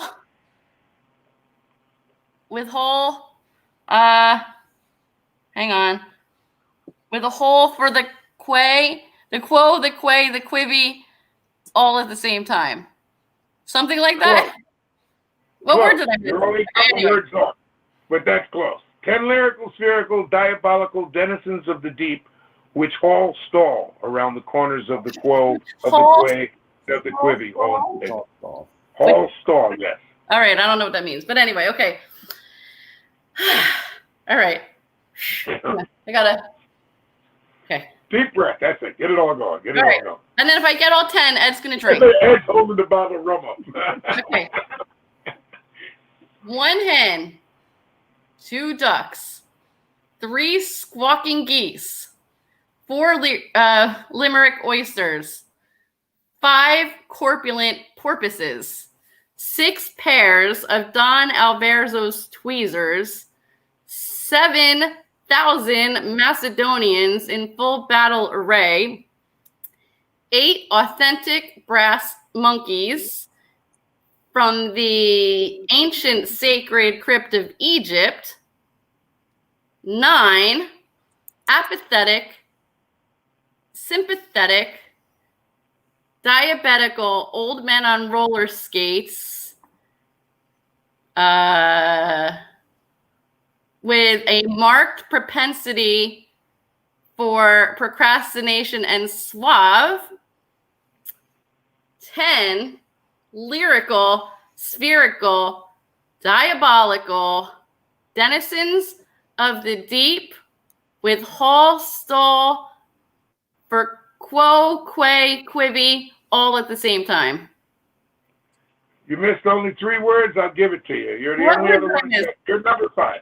Which hall stall around the corners of the quo, quay? Oh, around the corners. Oh, okay. All right. We have a winner. Thank you, Ed. But I'm telling you that, Ed, am I lying? That is a really hard. The average person doesn't get past 4, honey. Really? The average person doesn't get past 4. So what you did was really like outrageous. Ed, you remember? You can look it up online. I always like to sing songs that have a lot of words and memorize all of them because I've always been good at that. I can't remember to put on underwear. I memorized all of Ed's "We're Up All Night to Do Laundry." Crazy. The weird thing is that I heard him do this on one of his telethons when I was a kid. And my brother was sitting next to me, my older brother, and we were fascinated with it. And I remembered up to 6, and he remembered 7, or 8, 9, and 10. He didn't remember it at the beginning. So we had to watch it again to have him do it so we could get that one in the middle, and we wrote it down. So I never forgot it again in my life after going through all of that. But this is how my brain works. I bet if I sleep on this and you ask me again tomorrow, I'll get all of it right and I won't miss a single word. Yes, that's exactly how this works because you work so hard to get it, and I take my word for it. If we don't even mention this for 4 months, and I ask you again, all you have to do is start to think. It will come back. That's the weird thing about it. Popped in because I heard it. Yeah, my wife. In 12, 15, 20 years. Yeah. See, so it comes back to you. You will never really forget it. You might get a couple of words off, but as I said, you can look it up online. I mean, I might have 1 or 2 words off myself, but I don't think so. How But about you can look it up online. Person, woman, man, camera, TV. What's that? Person, woman, man, camera, TV? You know what that's referring to, right? No, what? Oh. What? Donald Trump said he passed like a dementia test. And like he said he was the only one who like memorized those words, and like everyone's got to memorize now. That's amazing. On That YouTube, is somebody amazing. wrote a song called "Person, Woman, Man, Camera, TV," and it's like a ballad. That'd be cool. Oh my God, that was incredible. I'm going to leave you as your reward for conquering the Jerry Lewis memory test, the name of which I can hardly remember, I'm going to play you a song on the accordion. Yeah.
There it is.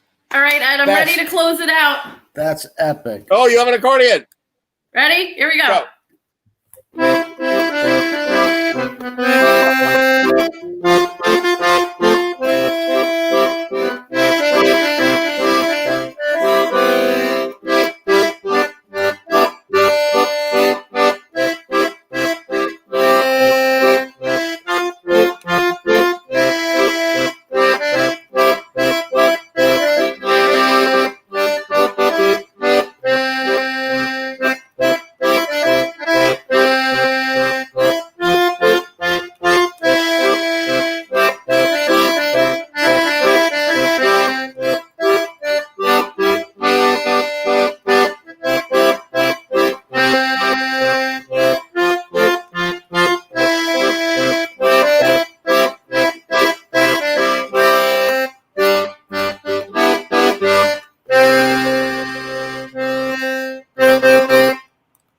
Fantastic. Wasn't that from Jaws?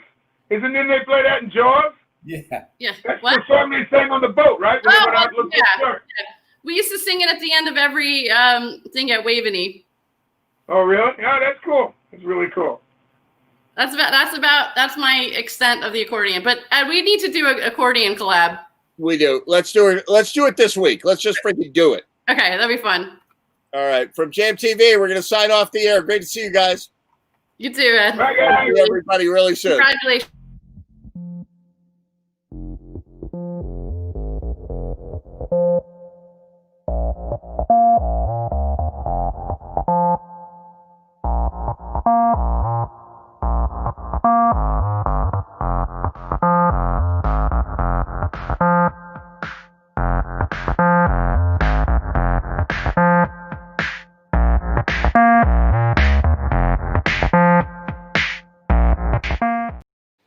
Hey, everybody on JMTV. It was a fun show. I had fun. Even though I had 2 giant shots of British Navy rum, I was coerced because Billy Foster had a grandson today, a male Foster offspring running around the earth. Beware, lock up your daughters. Oh, my God. All right. So really, really great to see all of you on JamTV. JamTV is a donation-based operation. If you can afford it and you feel like throwing a couple bucks our way, please do that. Otherwise, I love you twice as much. I will see you all very, very soon. JamTV. Goodbye.